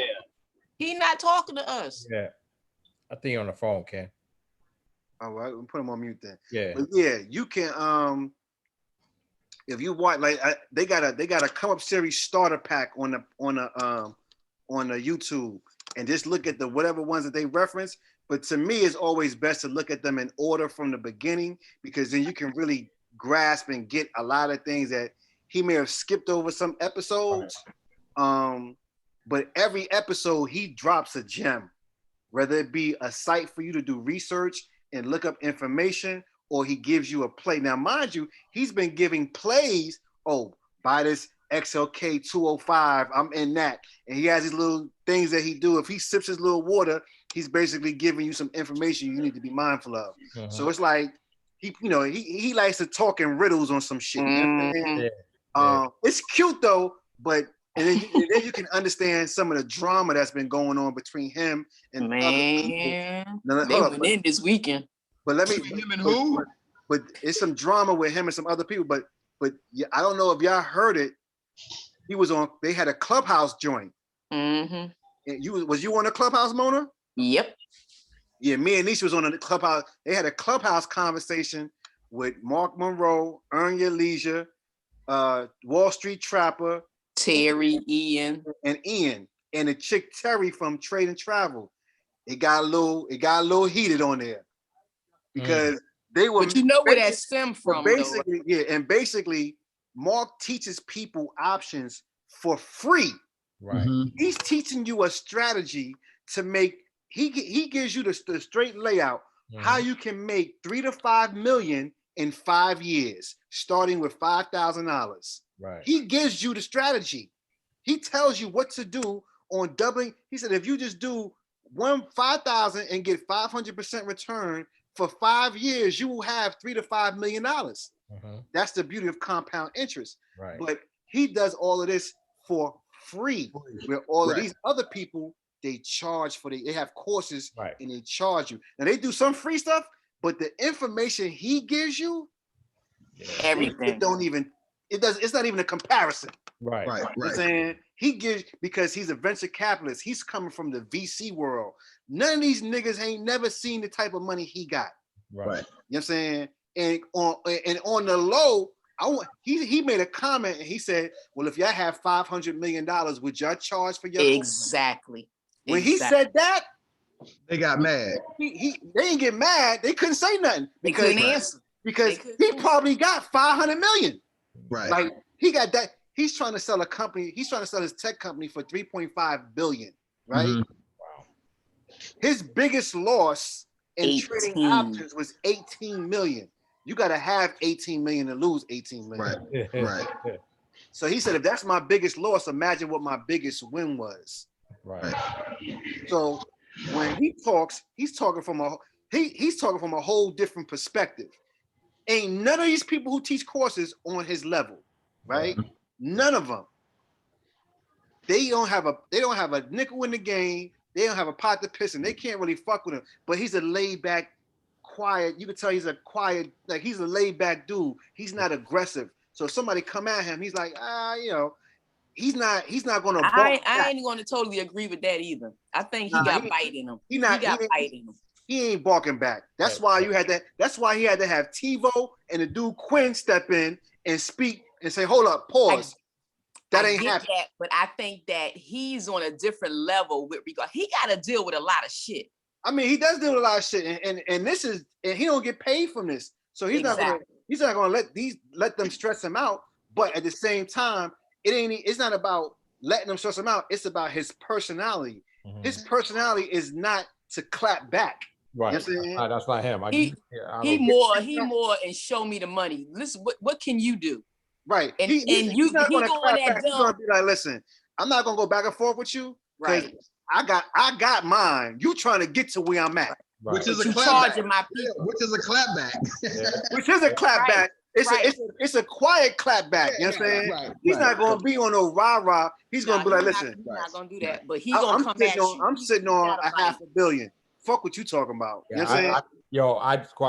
I just hope dude got his security and everything. Because I say, I think he's doing a lot for the culture. I said that from day one. How to financially take care of yourself and make this money. And I just have a funny feeling. When I mean he fucking up the game, he's fucking up the game. Yeah. Like he's showing niggas how to get to this bread. Yeah. And it ain't too many people that could be like, that nigga lying. Yeah. Because nothing he said thus far has been a lie. Mm-hmm. So when you say go back to the beginning, you mean this go back 4 years. The come up series. Were you on Facebook? No, I'm on YouTube. The come up series? The podcast didn't start until like podcast ain't start to June 29th. What's the name of the podcast? The come up series. No, it's called the come up series. All right. Go to June or July of 2020. That's when it started. See episode 6. Yeah, it'll say episode 1. Oh, episode 1. Got it. So but this is what you can also do too. When you go on your TD Ameritrade, you can go under client services. Mm-hmm. And I'm trying to do it right now. You can go into client services, and I want to say it's up under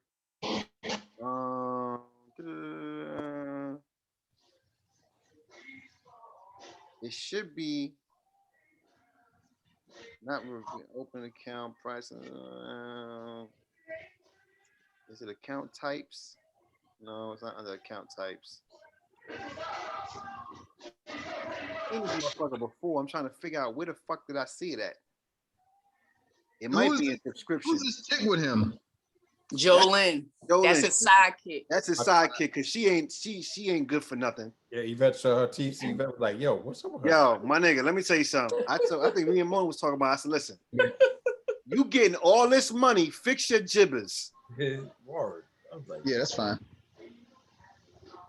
No, come on for dinner. No. I'm on my way. What's the address? I know, right? That was my daughter. They both work at Harris Teeter up the street. And so the manager must have asked if they could stay an extra hour. So my daughter's like, hey, they want to know if we can stay an extra hour. Say no, Dad. Say no. Like, you don't want to stay. So I was like, no, come on for dinner. So I want to say it's under, but it got to be under your client services where you can edit your your application, right, and it'll update your status for you to be able to trade options. To do options, I'll play around with it, and if not, eventually I'll just give them a call. I'm trying to avoid calling them. Right, because you can do it online. It's somewhere around under your personal information that you can do it, because it should be because I did it for somebody else. I'm trying to figure out what the fuck did I do. I think it was me, because I was asking her how did I had to. I think I called though. But you and I were talking about it. Right. I'm trying to figure out planning and retirement management. Oh, you know what? Hold on. I think it's under. It might be under planning and retirement. I don't even see that. On the website. No, you can't. It's not going to be on your phone, yo. It's going to be in the web version. I got you. Okay. Yeah, you got to go on the web version. Retirement. Go back. My account.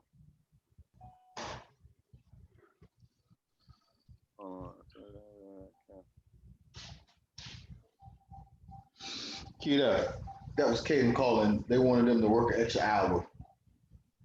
Of course, no. They were like, Dad, please say no. Say no. So, which is why they done it anyway. So, you can.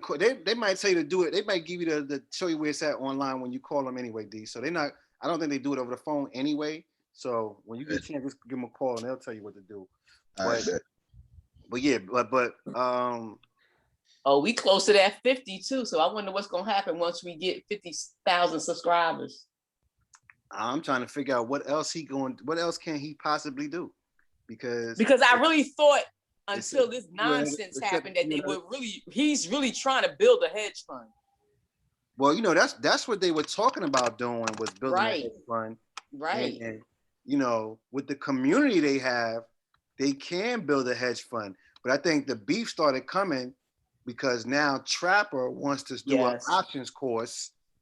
And when he made comments, Mark made comments, it wasn't about Trapper. Mark said it was about the industry as a whole. Okay, pause. He said, I made you millions. I can take that. I could pull the rug up from under you. Let me hold on.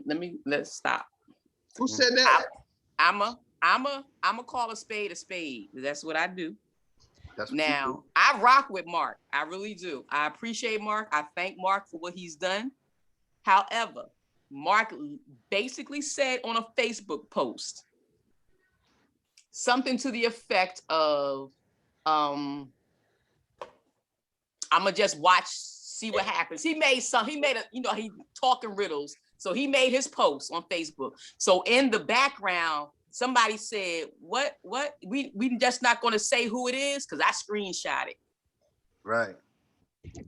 And the girl said, so is anyone going to say who this is about? I think it's awful. Mark came back and said, everyone associated to those 3 letters, you watch them on Mondays and Tuesday. So when Mark said what he said yesterday, I was like, Mark, don't do that. I know y'all had y'all personal conversation the night before, but now that you on the Clubhouse now, you're kind of backpedaling, saying, no, I wasn't talking about y'all. Yes, you were. You were talking about them. I don't know what their conversation was, and I really don't care. But when you bring it to the platform, to the forefront, and y'all trying to clear the air, be honest on what it is. Say what the problem is so that everybody can have the clear air. Right. And just to be, so that you understand, D, like I said, all these people, they have been on each other's platforms but for the most part, they all have different lanes. Ian teaches futures and stocks. He doesn't really do options. He doesn't, but not really. That's not like his thing. His thing is futures. Wall Street Trapper does fundamentals of stocks, teaches you fundamentals. Earn Your Leisure is just a podcast with different businesses that come on. They're not financial people. They just interview people who are good in their industry.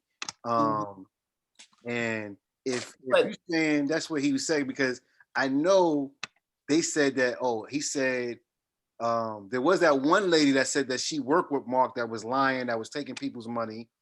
And I felt like he was talking about trapping them too, or eating them too, and they market Mondays.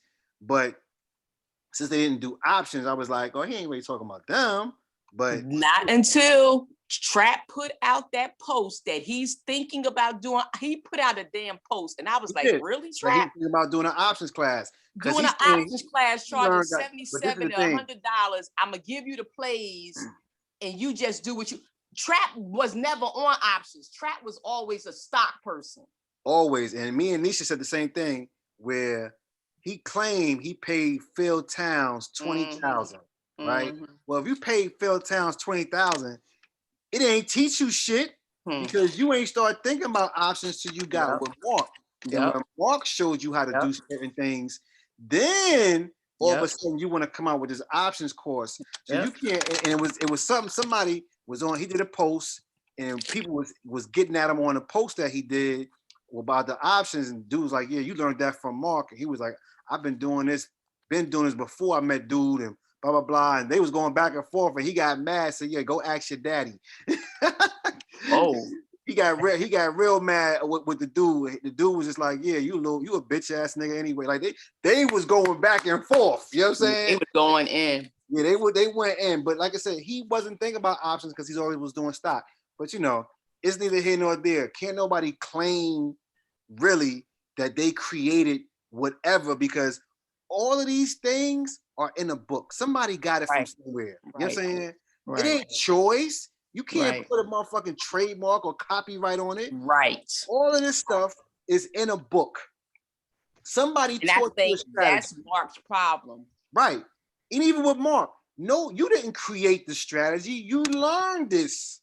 And boom, because it wasn't prevalent in the Black community, and because of COVID, now you have all of these new retail investors in the market because people were looking for ways to make money. Right.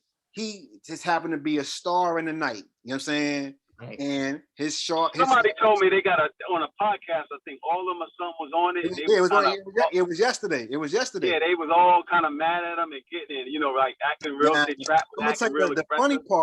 The funny part was this: the chick Terry from Trade and Travel. And I hope they see that she was playing Mark, because I said that from the beginning. She was playing Mark to try to get to his community and for him to teach her options, right? Because I knew from the time that he was on her platform, and something said, let me just go check it out. And I'm listening to him, and they talking from a time. If you know options, right? That's check you said how you made. Yeah. There are certain terms in options. If you're an options trader, right? There are certain terms that are automatic with you knowing how to do options, right? Yeah. One of them being quadruple witching. Right. If you call yourself an options trader and you don't know what quadruple witching is, you are a fucking fraud. She was like, what is that? How are you out here teaching people options and you don't know quadruple witching? Yeah. That right there was the nail in the coffin to be like, oh, this bitch is a fraud. Boom. Fast forward, she came on a come up series. She even tried to sell her products on a come up series. Wow. But the funny shit yesterday, TiVo, she tried to sell Mark. She said, yo, you doing what you doing, you taking the legs out from everybody else. You talking about you cutting us at the knees. You cutting us at the knees, and you talking about you don't want to be the only person at the top. Then you're gonna be the only person at the top if you lit that page up. When I mean when she come got up. finished talking, now they probably was talking on the page, but on that Clubhouse, yo, TiVo was like, check it out. He said, yo, you say that he cutting you at the knees, but how is he cutting you at the knees? Because for one, y'all charge for your courses. Her course is $5,000, right? He was like, well, what justifies you charging $5,000 for your course, right? So then Trapper was like, hold up, we're not doing that. I'm not gonna let y'all do this to this queen. Like he trying to be that. He trying to be the knight in shining armor. Nigga, sit your fucking ass down and shut the fuck up. Trap was on some bullshit because he knew. You know what I'm saying? And like I said, they're all mad that Mark gives the game away for free. For free, yep. And the fact that, right, when TiVo was like, yo, well, I'm giving, he tried to cut TiVo off, and she was like, listen, I just want her to explain. I'm giving her the opportunity to explain why she charges X amount of dollars, right? And then the Trap was like, yo, you know that's wrong. Me and you cut from the same type cloth, woo-de-woo. And he was like, well, he said, yo, TiVo, would you buy the course? That nigga TiVo said, absolutely not. Yo, when I mean that shit was hilarious, yo, he said, absolutely not. You know what I'm saying? And then she was, but how she was coming at Mark, like Mark has done so much for her. She been to Mark's house. You know what I'm saying? I'm sure he done show her some shit in private. Like they would talk. He even he was helping her with a nonprofit fund or whatever to raise money. But he was going to do the trading for the fund. You know what I'm saying? He showed one of his burner accounts where he had like 189,000 in the joint. You know what I'm saying? So it's like, I welcome you in my home, and you're gonna try to come at me like sideways because I give the game away for free when you charge 5,000 and you don't even really know what the fuck you doing. You know what I'm saying? Really? Yo, it got heated on that call. Yeah, it sure did. I heard Trap was trying to be a little aggressive on there. No, he was trying to get a little aggressive, but he can't. This is the thing, like you can't argue because, and see that's why I said, well, Mark, he was a little, he's not aggressive, right? Yeah. So Quentin had to come on there. Quentin was like, yo, hold up, pause. You know what I'm saying? And so Quentin had to break it down from him. Like, listen, bro, if we are talking about business, the business is you should be transparent with your business. If somebody asks you, say, yo, we do deals with Goldman, we do deals with JP Morgan, we're transparent in why we charge the fees that we charge. TiVo asking her why she charged what she charged, that's not disrespectful. You know what I'm saying? You can't label that as disrespectful. He was like, I come from the corporate side, so you can't tell me nothing about how the corporate brokerages move or act in the ways, in the manner that they move on the corporate side. Y'all niggas is basically doing podcast freebie shit, trying to charge people for the information that y'all got. I work for a brokerage. You can't tell me nothing. So he had to kind of put Trap in his place a little bit and slow him down because Trap was trying to debo the conversation. You know what I'm saying? So once that happened, then it was like, Trap was like, well, we can't, everybody's supposed to be for the culture, but because basically, like I said, Mark doing this for free, the information that he gives, like they can't compare. You know what I'm saying? And but the other side of that too, Terry kind of rubbed me the wrong way when she talked about where everybody has a choice. Like you can go to Walmart or you can go to call bitch, what you trying to say? Like we at Walmart, Mark teaching us. She tried to say, yeah, everybody has a lane. You could go to Walmart and wait in lines all day, or you can take my course and do and have this exclusive teaching or whatever. So I'm sitting here like, oh, she tried to say that they was like on. I said, listen, I'll be Walmart. I'll be the biggest company out. You know what I'm saying? But the funny thing was, Mona, I'm surprised. I'm, and this is what me and Nisha was talking about. If Jolene would have got on, she'd have got out the neck. Yep. That's why she didn't. And I think that's why she didn't. You know what I'm saying? Because she probably would have came at her on, hold up, pause, bitch. Like, what did you talking about? Like, because she was talking reckless. Like, I mean, not reckless, but really, it was just disrespectful how she was trying to, her comparisons and the statements that she was making, because it all boils down to Mark teaches this game for free. You will never, ever find somebody to give you this information that he gives for free consistently. And I think another problem is we are all human. Now, Mark did own up to the fact that he got caught up in the pettiness of this, and he did do that post. But Right. okay, own up to that. I get it. The other thing to this is he's doing this for free because he knows we are at such a behind the 8 ball with regards to this wealth gap.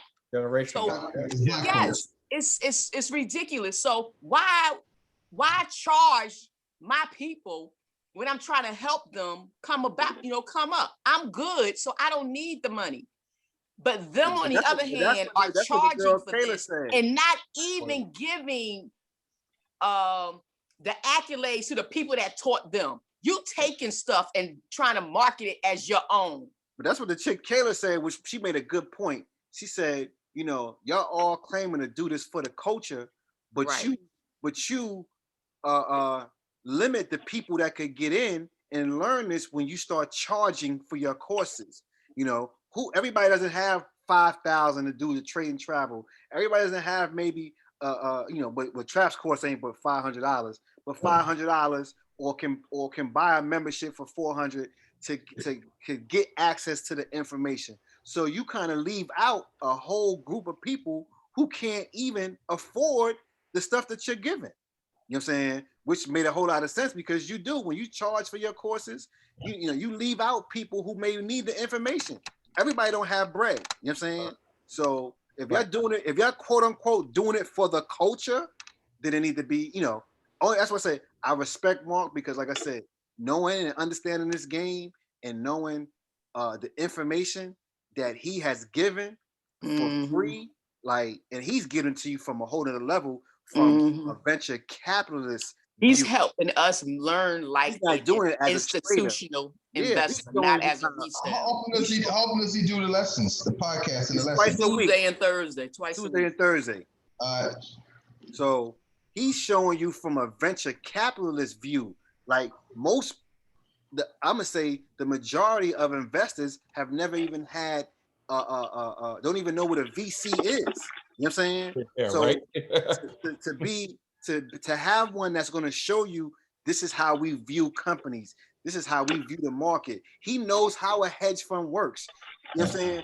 He's showing you where these hedge fund managers go and showing you the trades that they do, and so that you can see where the big money moves. And when you see where the big money moves, you can just mimic what they do and be successful. You know what I'm saying? So him showing you that side, that shit is invaluable, my nigga. Right. Like, real talk, like I tip my hat off to the brother because he ain't have to do none of this. And the fact that he still does it consistently, you know what I'm saying? I'm like, that speaks volumes about his character. Like, I'm like, that's gangster. That's why I was waiting for him to just say, I'm too rich for this shit, because when he get frustrated, right, he'll say that quick. I'm too rich. But that's when he threw it out there. He said, well, let me ask you this. If you have 500 million, would you teach courses? Would you charge for courses? When he said that, I said, that nigga worth 500 million. At least. When he said, if you have 500 million, would you charge for courses? I said, so you. And they still talking about, really? No, you wouldn't.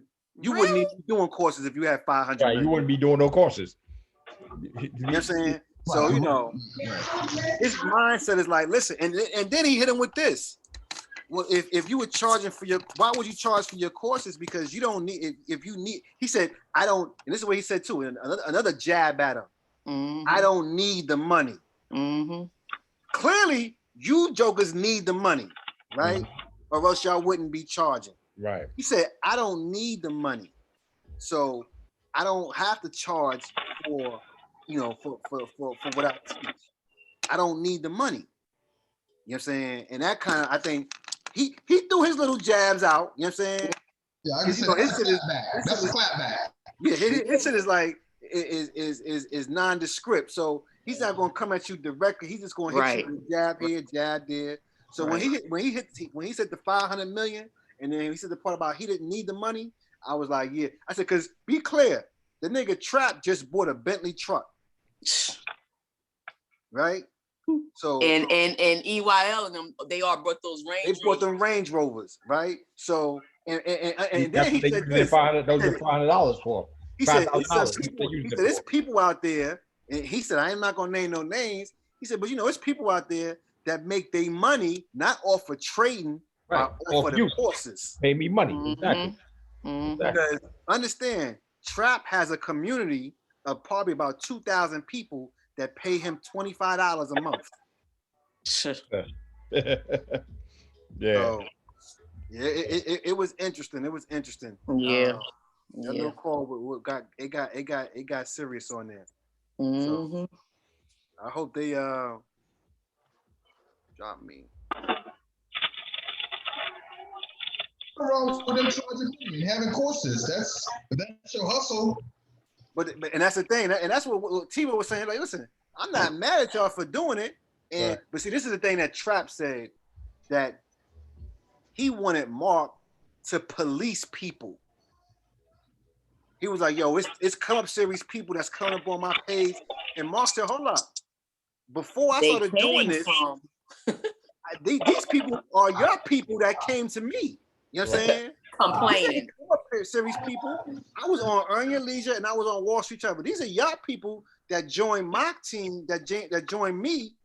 And if they make a comment, I'm not here to police people. I can't tell people what don't type this on his page. What I look like? That ain't what that's not what I'm here for. I can't see, you can't tell me what to do. You know what I'm saying? So you're gonna have people that's gonna be petty and make comments. Listen, you can respond or ignore. When you respond, that shows people your reaction. You ain't got to react to it, because if you never react, they never know if you seen it or not. Yep. So, but yeah. But from my interactions with people with the come up, they say they were in either Ian or Trap's class, and they had issues because they're always claiming that they're available for questions when they're not. And then when they say something about it, I'm not gonna say Ian, but particularly Trap, he blocks them. So how are you gonna block somebody when you're supposed to be readily available for them? Right. Well, you know, he be on his petty shit. So, you know, it is what it is. Stuffing over there, fake cooking. Somebody said fake cooking. What's in there, gang? You know it's Fulio. You know. Nah, I'm a chef, baby. You sound like Kenny. You got that Tony Creoles. You see it. Got some lobster and steak for Valentine's dinner. That's all. Oh. No doubt. That's all. Do your chef pleasure, bro. Do your chef boy art. Your chef boy art spell. Oh, nigga. Chef boy art nigga.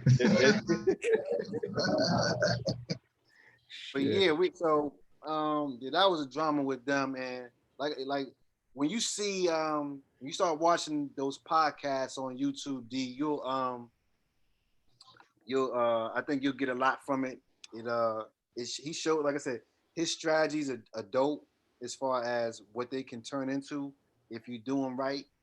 But the hard thing for a lot of people is, as he started going further along, he stopped giving out plays. So you got to pick the plays on your own.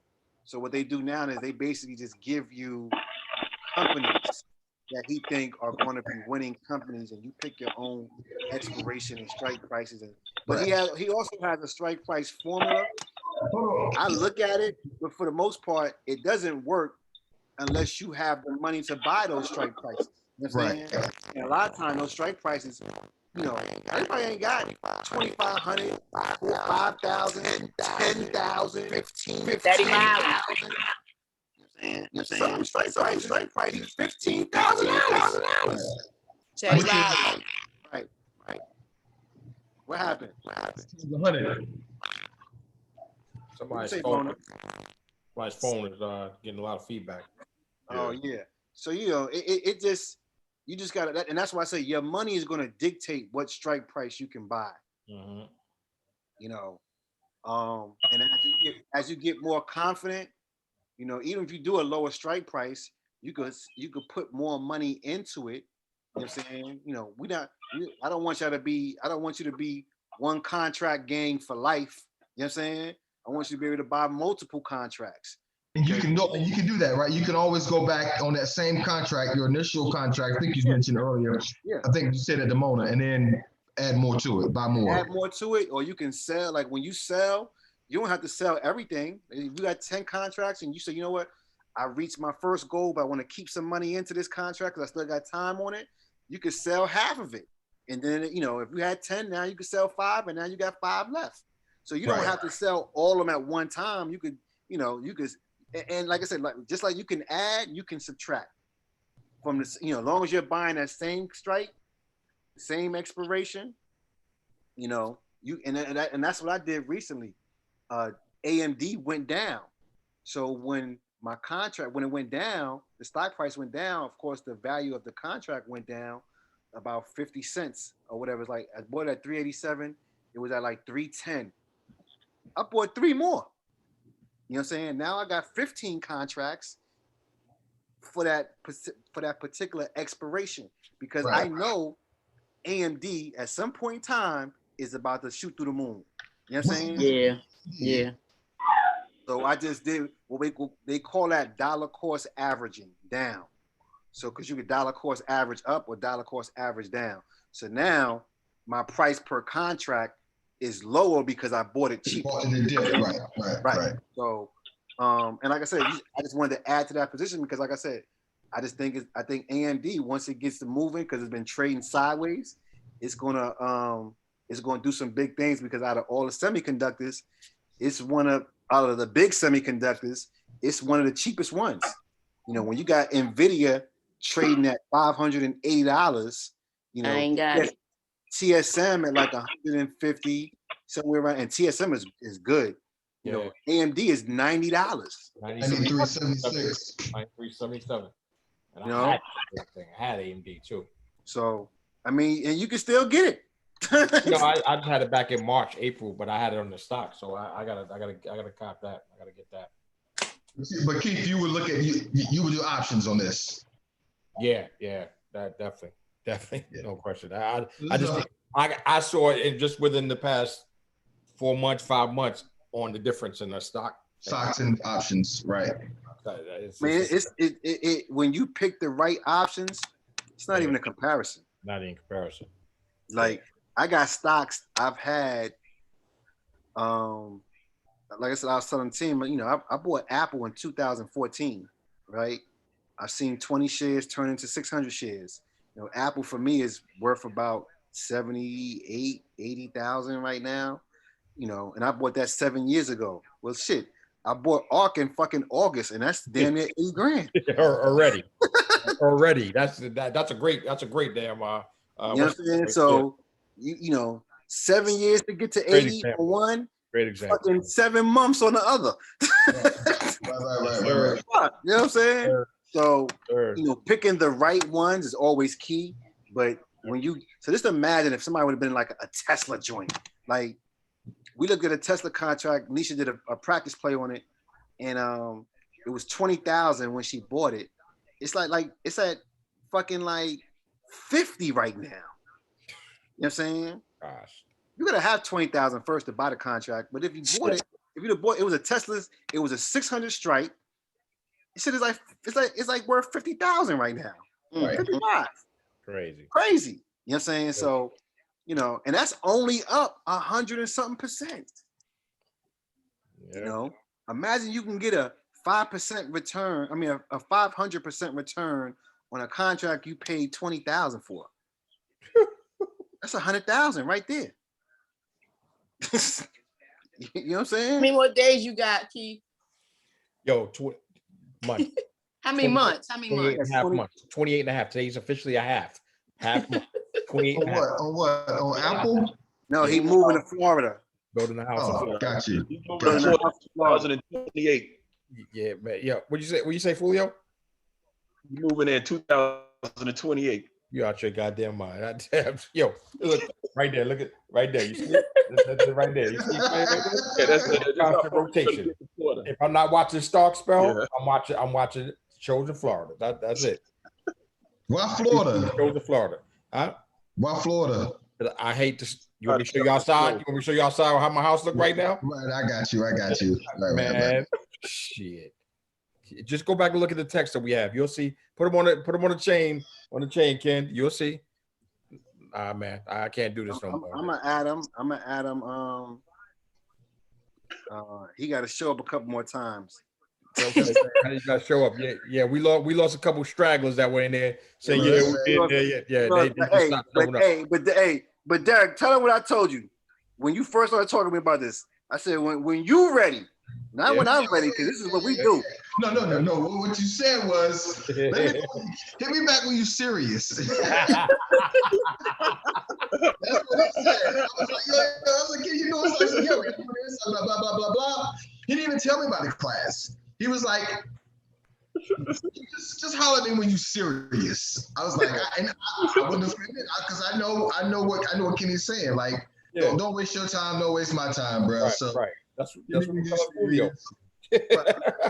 Right. Which took me a minute. That was probably Kenny. That conversation was probably, I don't know, months ago. It would have been like fucking shit. Yeah. That was a minute ago. Yeah, a few months ago, probably like 4 or 5 months ago or whatever. So right. I'm like, yo, let me know, because you know, I like they say, you can lead a horse to water, but you can't make him drink. Right. I can show you how to get money, but you gotta want to get it. Yeah. You know what I'm saying? Because when you start doing it and you get little resemblances of success, it becomes very addictive. Yeah. You know what I'm saying? Every day I'll be on this joint. Like, and this to give you an understanding, D. Mona, how much are you up in plug? Oh my God. Plug been doing a little nonsense for me lately, but plug. But how much you up? I'm getting ready to look. Yo, I almost got Plug on a stock. Okay, so before I knew about options, just like you did, I got the stock there. I got Plug stock. My Plug stock is up 600%. My Plug. Dang. My Plug option. What the hell was that? Hold on. What time you go? Okay, my Plug option is up 300. It's 300%. Hold on. 300%. Wow. And I looked at Plug too. Now, has she bought the option when she bought the stock? Right. She probably be up 1,000%. Right. Actually, my bad. She might be up 2,000% because she's up 600 in the stock.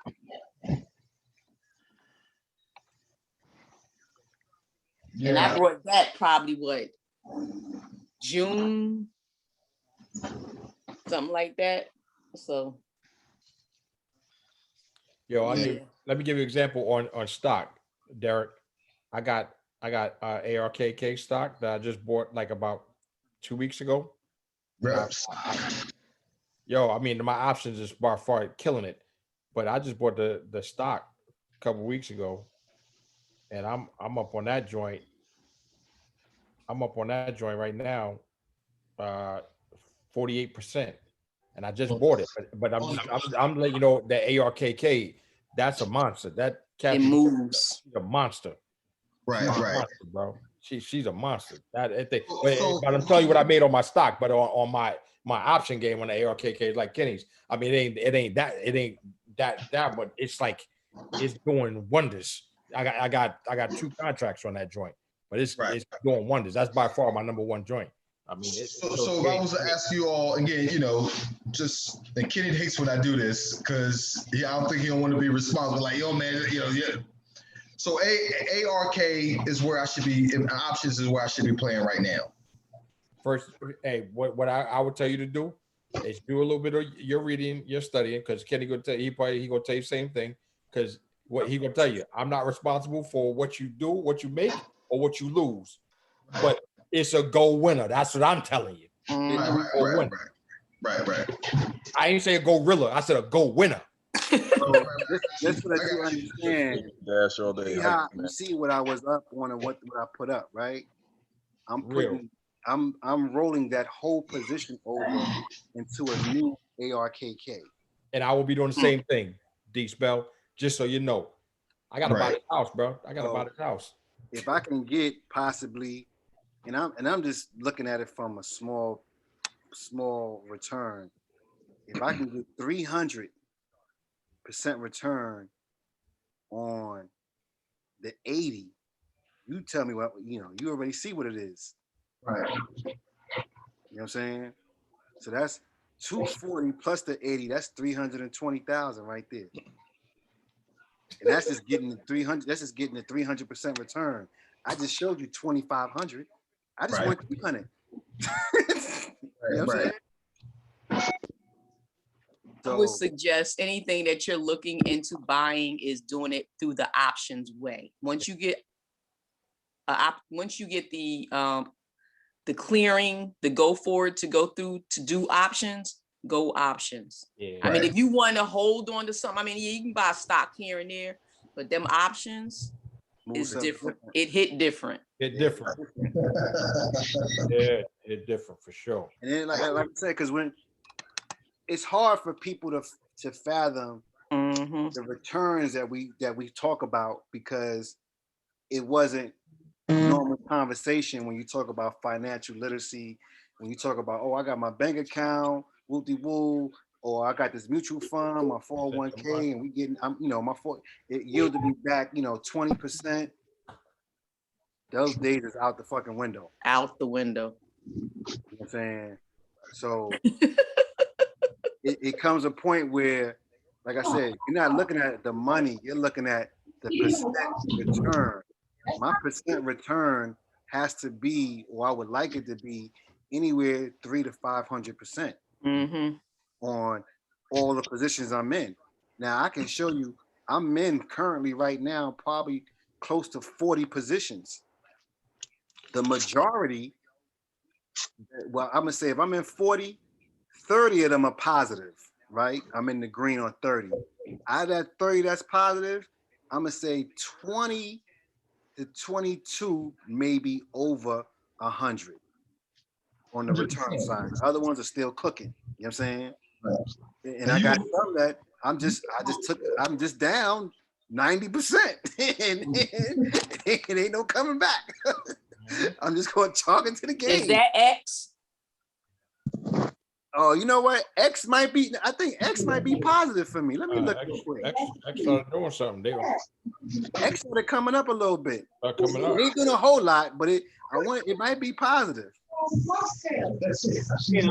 gotta roll out in a minute, but I know we started talking about the SMH, but you think the one we were talking about, that F, that's the one to roll with tomorrow? You ain't doing nothing tomorrow. Well, nothing tomorrow. Tomorrow. Shut down tomorrow, bro. Tuesday, that F instead of that SMH. The ARKF. Oh no, that X ain't do shit. I'm fucking negative 77. Yeah, I was gonna say I like to know what X doing good for you, because I ain't doing that. The X is that's the ticket for steel. I'm up on X. You up on that? Yeah. Oh, shit. Let me look at Let me look at my let me look at this other account. Let me see something. I mean, it dropped a little bit on Friday. What you're talking about is that ARKX? No. X. Period. Like X. Just the letter X. Just the letter X. Now I got the put and the call. I'm down negative 72 on the put and negative 77 on the call. I need to I don't know why I still got that motherfucker. I need to get rid of that shit. The X? Yes. Trash. Straight trash. Well, hey, I'm high with it. I don't know what your. What's your strike? My strike is 17 strike. January 20th, 2023. I mean, it's not up a lot, but I'm green. I'm green on the joint. Yeah, I'm nowhere near green. I'm down. We in a 25 call, right? No, we in the April. I'm in the 30, April 16th. I gotta roll out. I'll holler at you later. All right, bro. Yeah, I got to roll too, man. My wife. Too, because you know, my wife. Hey, okay. The F or the My wife did. She gonna say. She just looked at me and was like, "You ain't it's Valentine's Day." Oh, so my wife and I did our joint early. Me too, Julio. Kenny, you said what? Hey, you know what? The F or the SMH? We did our joint early. Got you. Do F, Shy. Do F. Do Okay. F. ARKF. Yeah. All right, I got the strike. We could if y'all want to do it Tuesday or Wednesday, let me know. Yeah, let's I do need it. to talk to you tonight after you do your lovey-dovey stuff because I got to set up my chart. We might have to get with you tomorrow, shorty, because you know I got a couple You know, bags. lovey-dovey stuff tonight. Yeah. Yeah. Julio, you too.